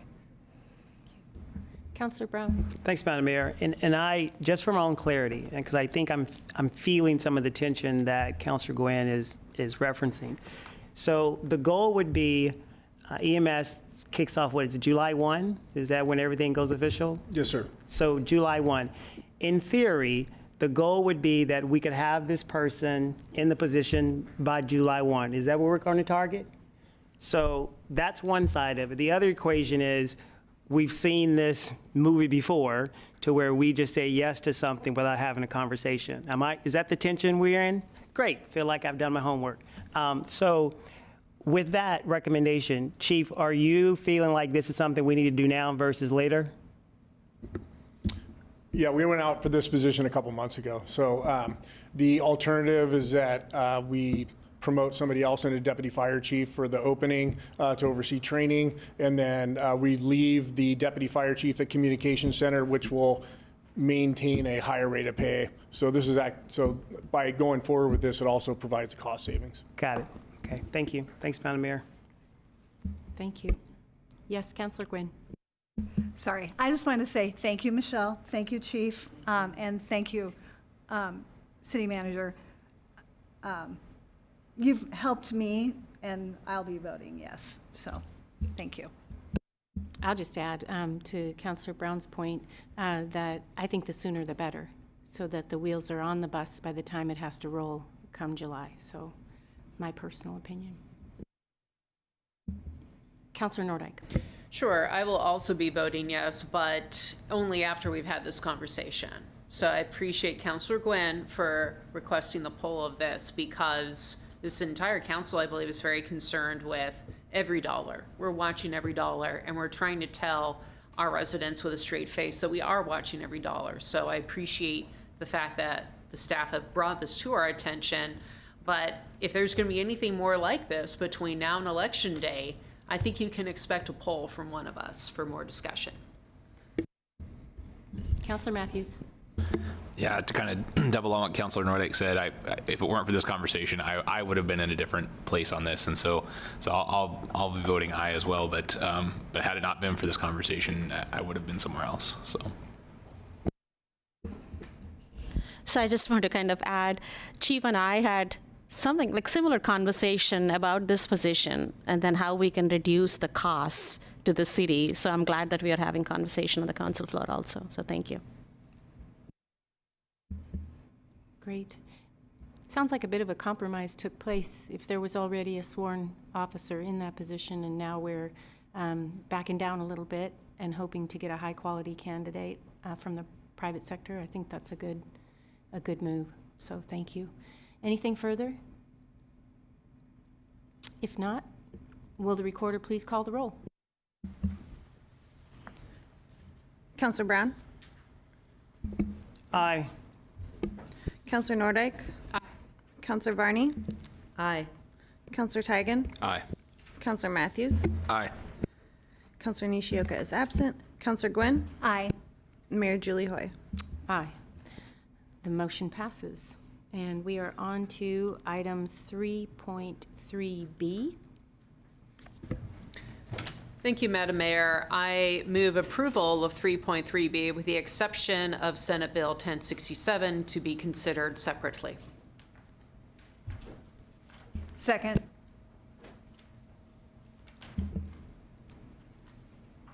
To your motion, Councillor. Thank you very much, Madam Mayor, and thank you for the second, Councillor. So the reason I pulled this is I've had some time to really take a look at what Senate Bill 1067 would do. And it gave me an opportunity to really reflect on something that's been troubling me and my residents ever since I was sworn in as a councillor in the year 2019. Back in 2019, a multinational corporation was burning garbage. And that incinerator that they created, that they ran, was based on a multinational corporation, not based in Oregon, of course, but based in New Jersey. Whether any of their corporate leadership has ever visited Oregon, I will never know. But what we do know, because it is a matter of public record, is that this corporation put profit over public health by generating tens of thousands of dollars in fines for violating the emission standards. That means that they were spewing harmful pollutants into the air above the acceptable standard as authorized by the Department of Environmental Quality. And what I understand is that when you make a lot of money, a civil penalty in the amount of $10,000, $20,000, $30,000, it's nothing. It's pocket change. It's a slap on the wrist. It's a mere cost of doing business. Would it disincentivize you from continuing to do what you're doing, knowing that you could just pay the fine anyway? Maybe. I don't know. I don't have that kind of money. And what we know is that the particulate matters, when emitted in excess, can contribute to respiratory distress, meaning that once inhaled, particulates that are emitted from places like a place that burns garbage can affect your heart and your lungs and can cause serious health problems such as decreased lung function, irregular heartbeat, and chronic bronchitis. And when I was a baby counselor, if I go back through my email, I did a partial skim back just searching for the word Covanta, and it's been coming up over and over again. I've been getting emails complaining about that garbage incinerator for a long, long time. But what could the city of Salem do about it? Nothing. Not a darn thing, because legally we had no control over where our garbage went. Residents pleaded with us to do something, but in Oregon law, we had no say over where our garbage went. And based on the testimony that we've received, we're the only county that doesn't have such control. 35 other counties do. But thankfully, there is a piece of legislation to change all that, and that is Senate Bill 1067, which has passed in the Oregon Senate with bipartisan support. And it would simply allow cities like Salem to control or direct the disposal, transfer, or material or energy recovery of any solid waste generated within the city. It would allow us options. It would mean we could enter into contracts for this disposal. Could it mean we could contract with a garbage incinerator? Sure, or not. What it does is it creates options. That's it.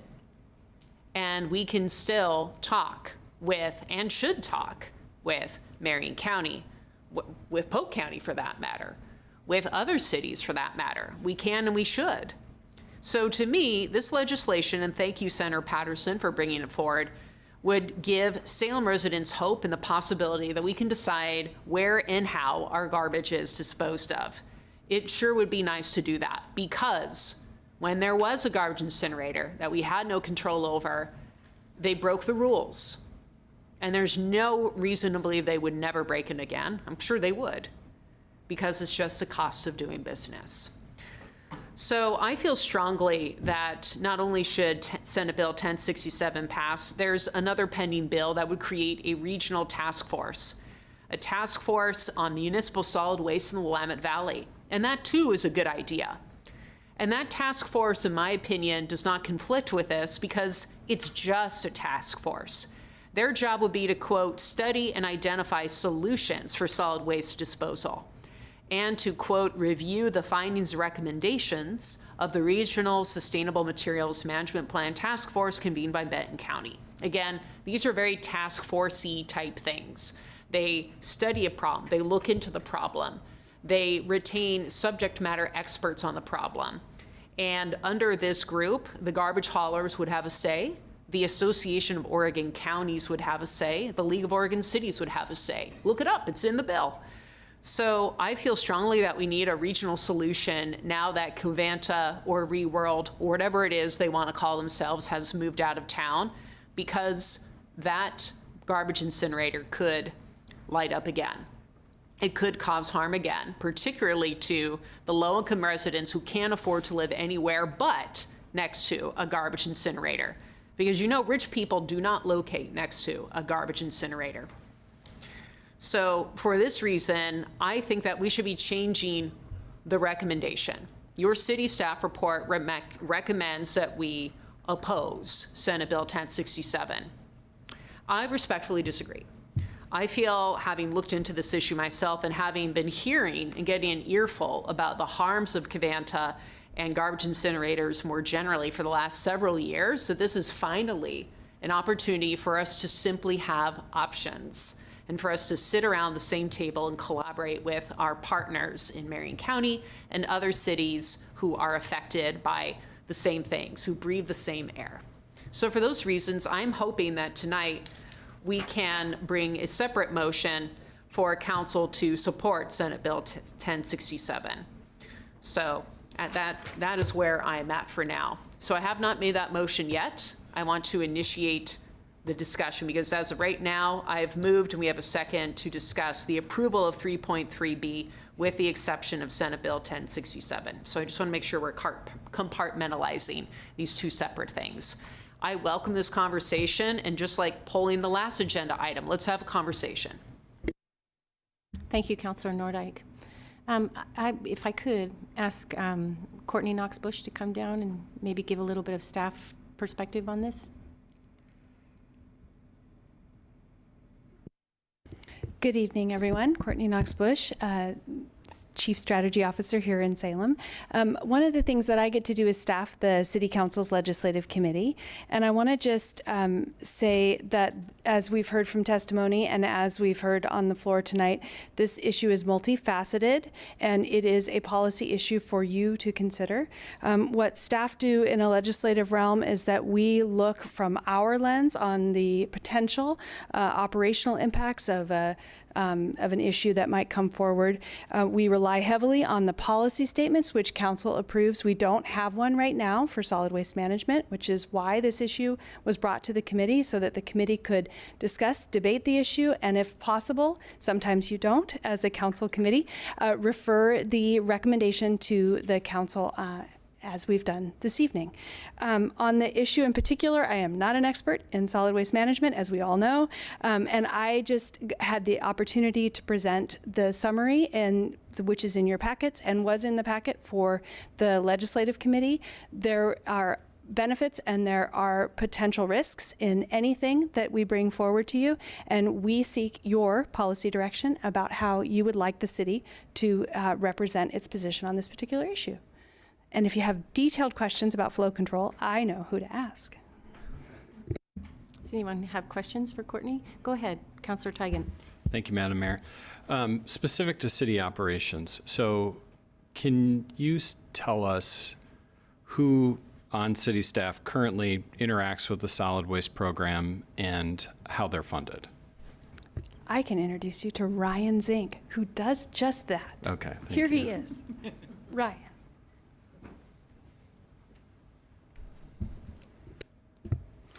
Good evening, Ryan Zink. I'm the franchise administrator for the City of Salem. And so to answer your question, I am general fund funded, I'm part of the larger pot of general fund. And I interact with our haulers in Marion County and excuse me, and any other stakeholders involved in our solid waste system. Okay, thank you. I didn't mean to call you up and then have you say who you're funded by. That's always a little bit uncomfortable. I apologize. I guess my basic question is, if the city's role in municipal solid waste management expanded because we had more authority or under 1067, would you see your role expanding, and what part of the city's budget would pay for it? That's a great question. Seeing as that role has never been done by the city, I don't know exactly what that would entail. I imagine it would there would need to be an expansion of FTE to cover that potentially, and again, I would imagine that general fund would be covering that cost. Okay, thank you. Yes, Councilor Manville. Thank you, Madam Mayor. Was this issue brought to the Solid Waste Committee at all? As I'm wearing my non-hat and not trying to really channel Councilor Nishioka, but I'm curious if they discussed this issue at all. Sure. So this particular bill was not brought before the Solid Waste Committee. We've had quite a few, issues issues that we discussed within the Solid Waste Committee, and then there's a legislative committee. Obviously, there's some overlap between the two, and so this particular one did not go to the Solid Waste Committee before it went to the legislative committee.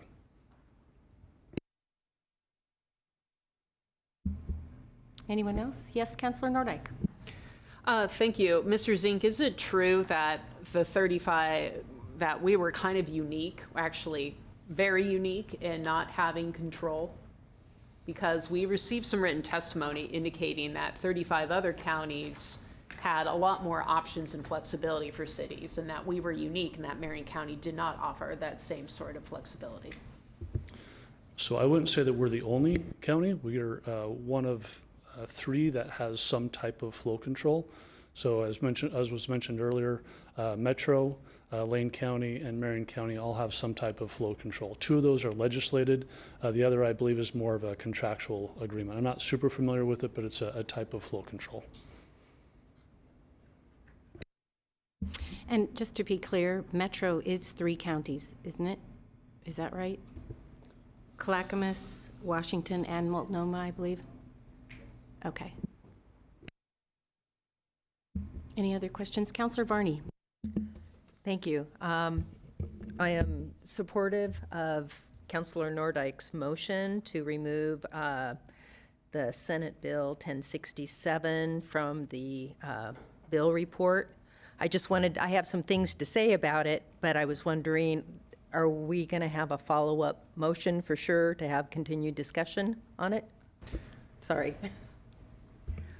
Only if my motion fails, then I would imagine the council will vote to approve it as a slate, and I would imagine I have nothing further to bring as a motion. But if this motion were to pass, where we vote to approve all the legislative recommendations except one, then my second motion would be to move that City Council support Senate Bill 1067, if that makes sense.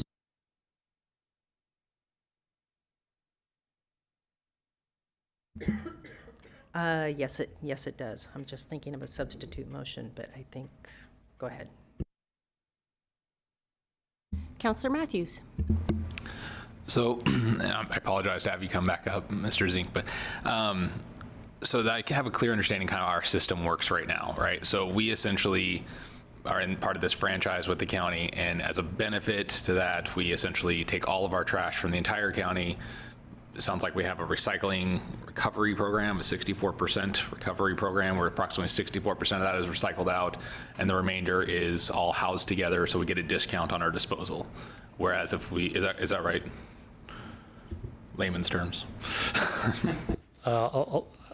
I could talk for hours about this, but I won't. So I'll try to simplify it in maybe 30 words or less. So we have franchised haulers within the city of Salem. There's 6 franchise haulers, and they also haul out in the county as well. The county has a total of 8. Those haulers, they go around every week, they pick up the trash. Marion County, with the flow control, tells the haulers where to take that trash. So previously we had 2 options. We had Covanta and we had Coffin Butte. If we're talking about trash specifically, there's also your yard debris, mixed organics, and there's also your commingled recycling. And so those different types or profiles of trash, garbage that are picked up, go in different places. And Marion County, part of their role with flow control is managing the direction of where the haulers are allowed to take the trash after they've picked it up. Does that answer your question? Yeah, so, I apologize. So that I have clarity on what this Senate bill would do, so it would essentially allow us to contract directly with a hauler independent of any other municipality. It would give us that option, yes. Give us that authority. I have several follow-ups. Okay, so with that, I can see how, a city our size, that would not be horrible. However, I'm also looking at the cities within Marion County that are much smaller.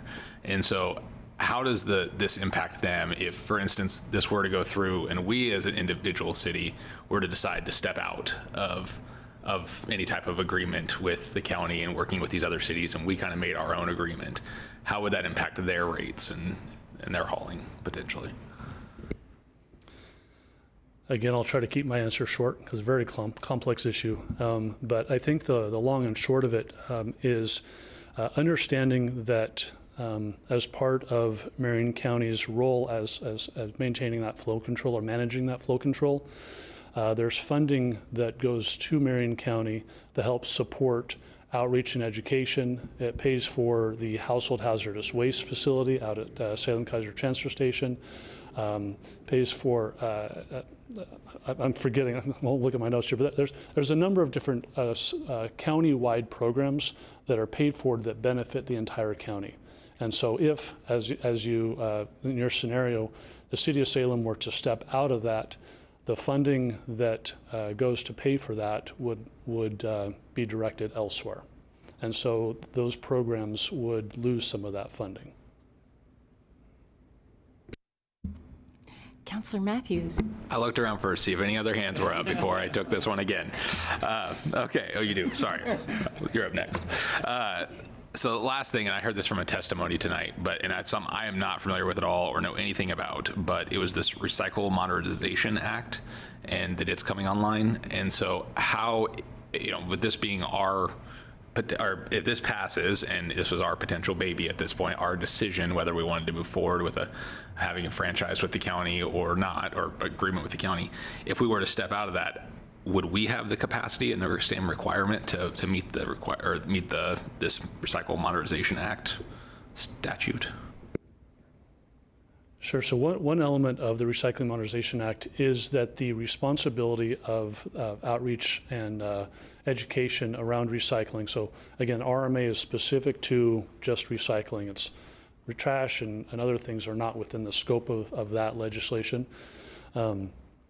So with part of that, it pushes the responsibility from a legislative perspective to cities, but we still partner with Marion County on all of those programs, and we are actively working with them on, starting July 1, how are we going to be meeting our local responsibilities from a regional perspective, and even actually from a state perspective. Is one of the things that, one of the key elements of the Recycling Modernization Act is that it's moving a city-by-city approach to recycling and education and what's picked up in your cart out on the street for recycling. It moves it from a local perspective to a statewide a program. In other words, so right now, what I put in my cart here in Salem for recycling is different than what you might put in your cart in Bend or Medford or Portland. Starting July 1 or shortly thereafter, it's going to be a slow ramp up. It's not going to be a turn the switch on type of thing, but it'll be a slow progression until hopefully by December 31st, it's all up and running. But starting at that point, what we put in the cart is going to be the same statewide. And so it reduces or removes a lot of that confusion. So that's, so it's, again, moving from a city perspective to a larger statewide perspective. I think guest Councillor Manville, did you have something? Nope, Councillor Teigen. Thank you. There's so many interesting ways this conversation could go, which I suppose is probably the benefit of having a committee to work the issue like the Solid Waste Committee. I'm curious a little bit about the intersection between 3794 and Senate Bill 1067. I don't know if there's someone from city staff who's able to speak to it. The 12-member task force on municipal solid waste, and these are all just going to be straight factual questions, so if you understand the bill, maybe you could share the information. Is the scope of that task force essentially the Mid-Willamette Valley, like Marion County down to Benton, like about Coffin Butte, that kind of thing? Is that the scope of that task force? So I've read the bill the same as you have, and Okay. that's. Well, I haven't read it at all. Oh, okay. So, don't commit to that. So I yes, we're generally talking about the. It's not like Willamette Valley, like all the way up to Portland. So that's here in the mid Willamette Valley. I believe so. Yes. And of the 12 members, are the members identified, and is the city of Salem one of them? The members,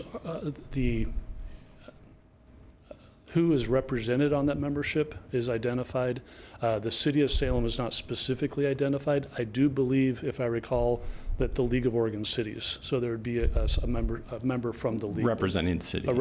Representing cities. Yes. Would you say, like, of all of the producers of municipal solid waste in the mid Willamette Valley, what entity produces the most? Salem. Salem, okay.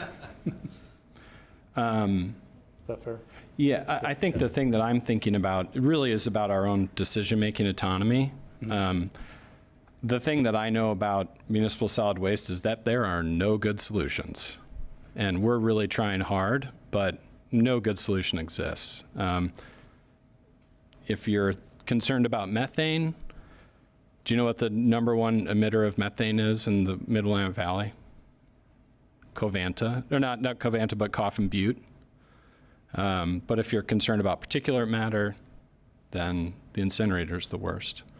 But the questions about the Recycling Control Act are kind of fascinating on the other shoe, because now you have the state essentially taking the decision-making authority about what to approve for recycling from every single entity. So those entities aren't particularly happy about the next level up in federalism taking their decision-making authority away. And I'm going to support this. I go back and forth a lot about municipal solid waste, and I don't, there could be a way to run an incinerator well, and I don't think that's what we have on our hands. But I'm going to personally support Councilor Nordike's motion to remove this from the slate of bills in order to have a conversation about it more particularly. So. Councilor Varney. Thank you very much. I thought maybe I better speak a little bit about solid waste committee, et cetera, while I had the chance here. A lot of our conversation tonight has been talking about bringing together counties, cities, et cetera, to get into these regional decisions, these larger collaborations. And I feel that the cities need to have that autonomy to be able to do so. At our March 20th Solid Waste Committee meeting, one of the things that was discussed, we didn't discuss these two bills, but one of the things that was discussed was the creation of a waste advisory council, where there would be representatives from each city, for example.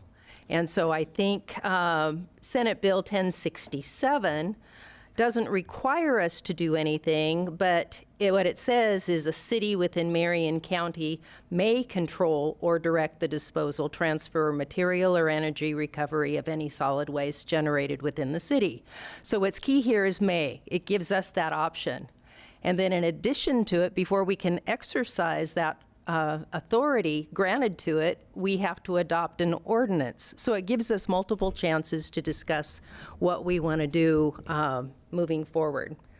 I also wanted to mention Senate Bill 1067 supports our climate action plan when we're looking at waste reduction strategies, and it also supports the Recycling Modernization Act.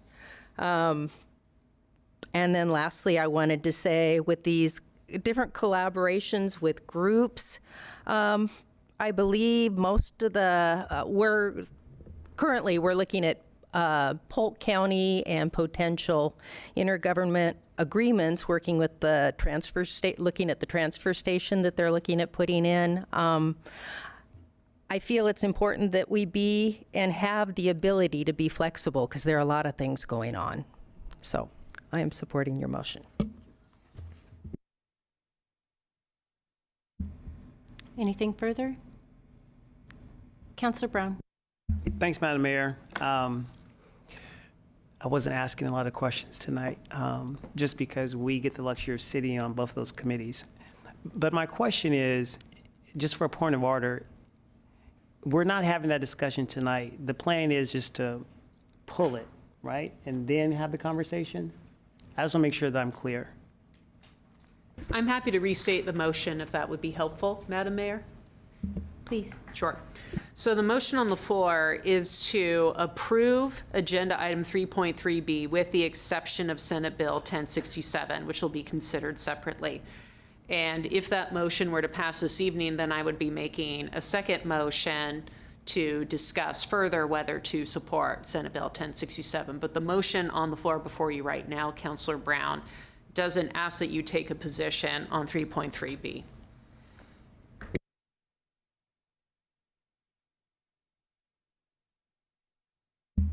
Okay, Councillor Gwynn.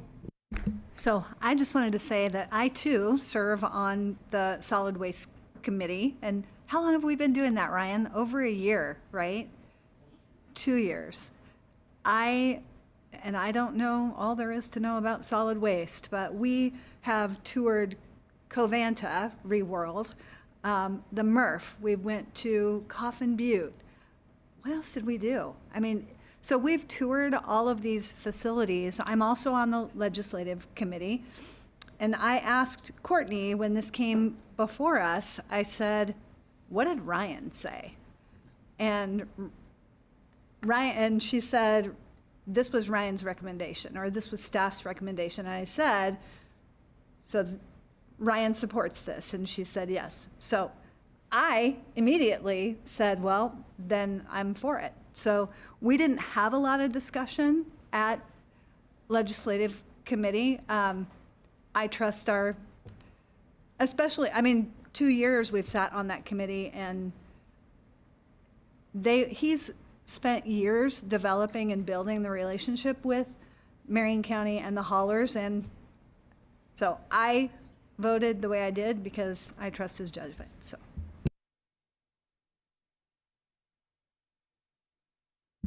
Anything further? Yes, guest Councillor Manville. Thank you, Madam Mayor. I'd be a little bit concerned about going with the staff recommendation, given the chair of the Solid Waste Committee is missing and is absent, and we're down to 2 councilors. So that's just a note of caution that I'm sorry, Councilor Nishioka can't be here. I'm impressed at her attendance at meetings from afar, but I would be concerned with opposing this bill without her voice in the room. But it's my recommendation, but I'm not, I don't have a vote.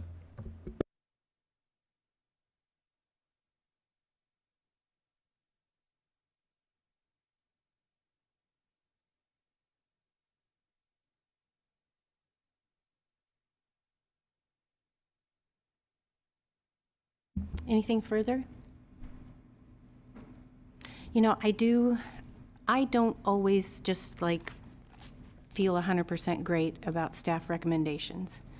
In this case, I do, because I think that folks who've been at this a lot longer than I have can see when, these are my words, but kind of like a train is coming. And when I hear about the Recycling Modernization Act, and I hear about tighter restrictions and having to answer to that, the thought of having our autonomy and needing to pay for that, I just can't imagine us doing that. We already have a great debt to face and to fix, and bottom line, we don't need another project, is where I feel. And I believe as a region, we would have a stronger voice with the state than as an individual city. So that's my 2 cents worth. Councillor Matthews. Yeah, I would say to the motion on the floor on whether or not to move forward with the current recommendations or to pull it and have more discussion about it. I can see supporting the pulling it and having more discussion about it. I'm not sure that I'm in a position of support, but more of neutrality on it. And so I would be interested in not taking a position on it and how we can get to that. So.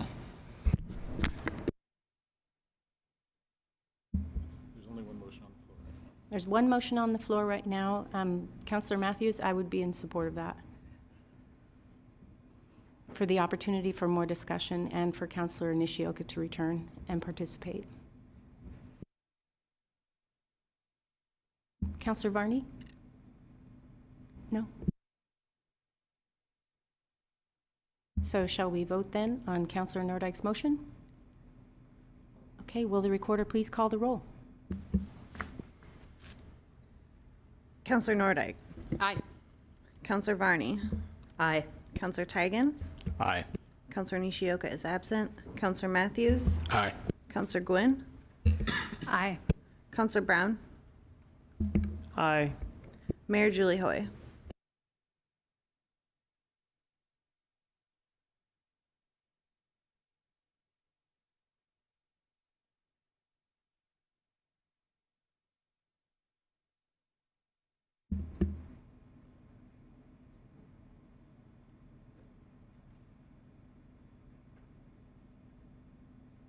Aye.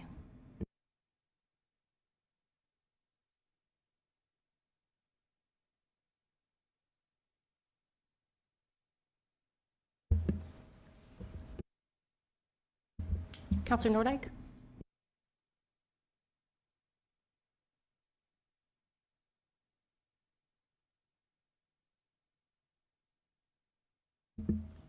Second.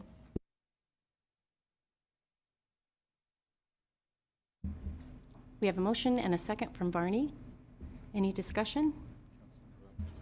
Councillor Nordike, to your motion? I have nothing further, Chad. Councillor Tigan? I'd like to make a substitute motion to table the motion until the return of the full representation of the Solid Waste Committee, including Councillor Nordike. Councillor Nishioka. Second. We have a motion, second from Gwynn. Any discussion? Or Councillor Tigan, to your motion? Yeah, I think this is a really big question for our city. I think we all bring a different set of values to it, and I think having the full representation of the council for tonight for the conversation will be helpful. I think some people come to this and wanting to think about the city's autonomy and decision-making space. Some people clearly see the climate impacts of where our waste goes and how we treat it. I think we've already shown that we can have a really good conversation about it, and I feel like our eighth member would appreciate being here on the night we'd make a determination about whether or not to support this bill. So I'd hope that we could come to an agreement to table it until she returns. Councillor Gwynn? I know for a fact that she has very strong feelings in this, very strong feelings, and so I definitely support that motion. Any further discussion on the substitute motion? I'm supportive of the friendly substitute motion. Thank you. Thank you, Councillor Nordike. If there's nothing further, say again, will the recorder please call the roll? Councillor Nordike. Councillor Varney. Aye. Councillor Tigan. Aye. Councillor Nishioka is absent. Councillor Matthews. Aye. Councillor Gwynn. Aye. Councillor Brown. Aye. Mayor Julie Hoy. Aye. All right, we have no ordinance. We do have someone signed up for public comment. Kathleen Treppa, please come forward to the podium. You'll have 3 minutes. After the first 2, the light will turn yellow and red when you're out of time. Please announce your name and your ward or address for the record. Yes, thank you very much. Kathleen Treppa, Ward 7. I was unable to attend the last regular council meeting, and I'm following up on an article that appeared in the Salem Reporter on March 25th regarding the sudden resignation of the previous city manager in February. And the article included text messages between councilors following his resignation. And the article and the text messages that were included leads me to believe that the mayor was not truthful in her conversations with Council President Nishioka. and that the mayor did not actually discuss Mr. Staley's performance with the majority of the councilors, who did not, in the majority, share with her that they were not satisfied with Mr. Staley as city manager. So I strongly believe that the public deserves to know what actually happened. And I strongly urge that this incident be investigated and the results shared with the public so that the voters can make an informed decision about who to support in the next election cycle. This community deserves to be led by elected officials who believe in good governance. Good governance is hard work. It requires an open mind and taking the time to understand the issues at hand, which means reading agenda reports, asking questions, and listening to public input and not just from friends.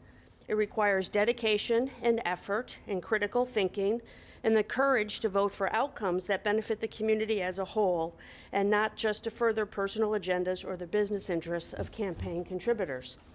Good governance is not for sale. It's not manipulating behind closed doors or hiding behind secret ballots. It's having the courage to be transparent and to lead for the betterment of all.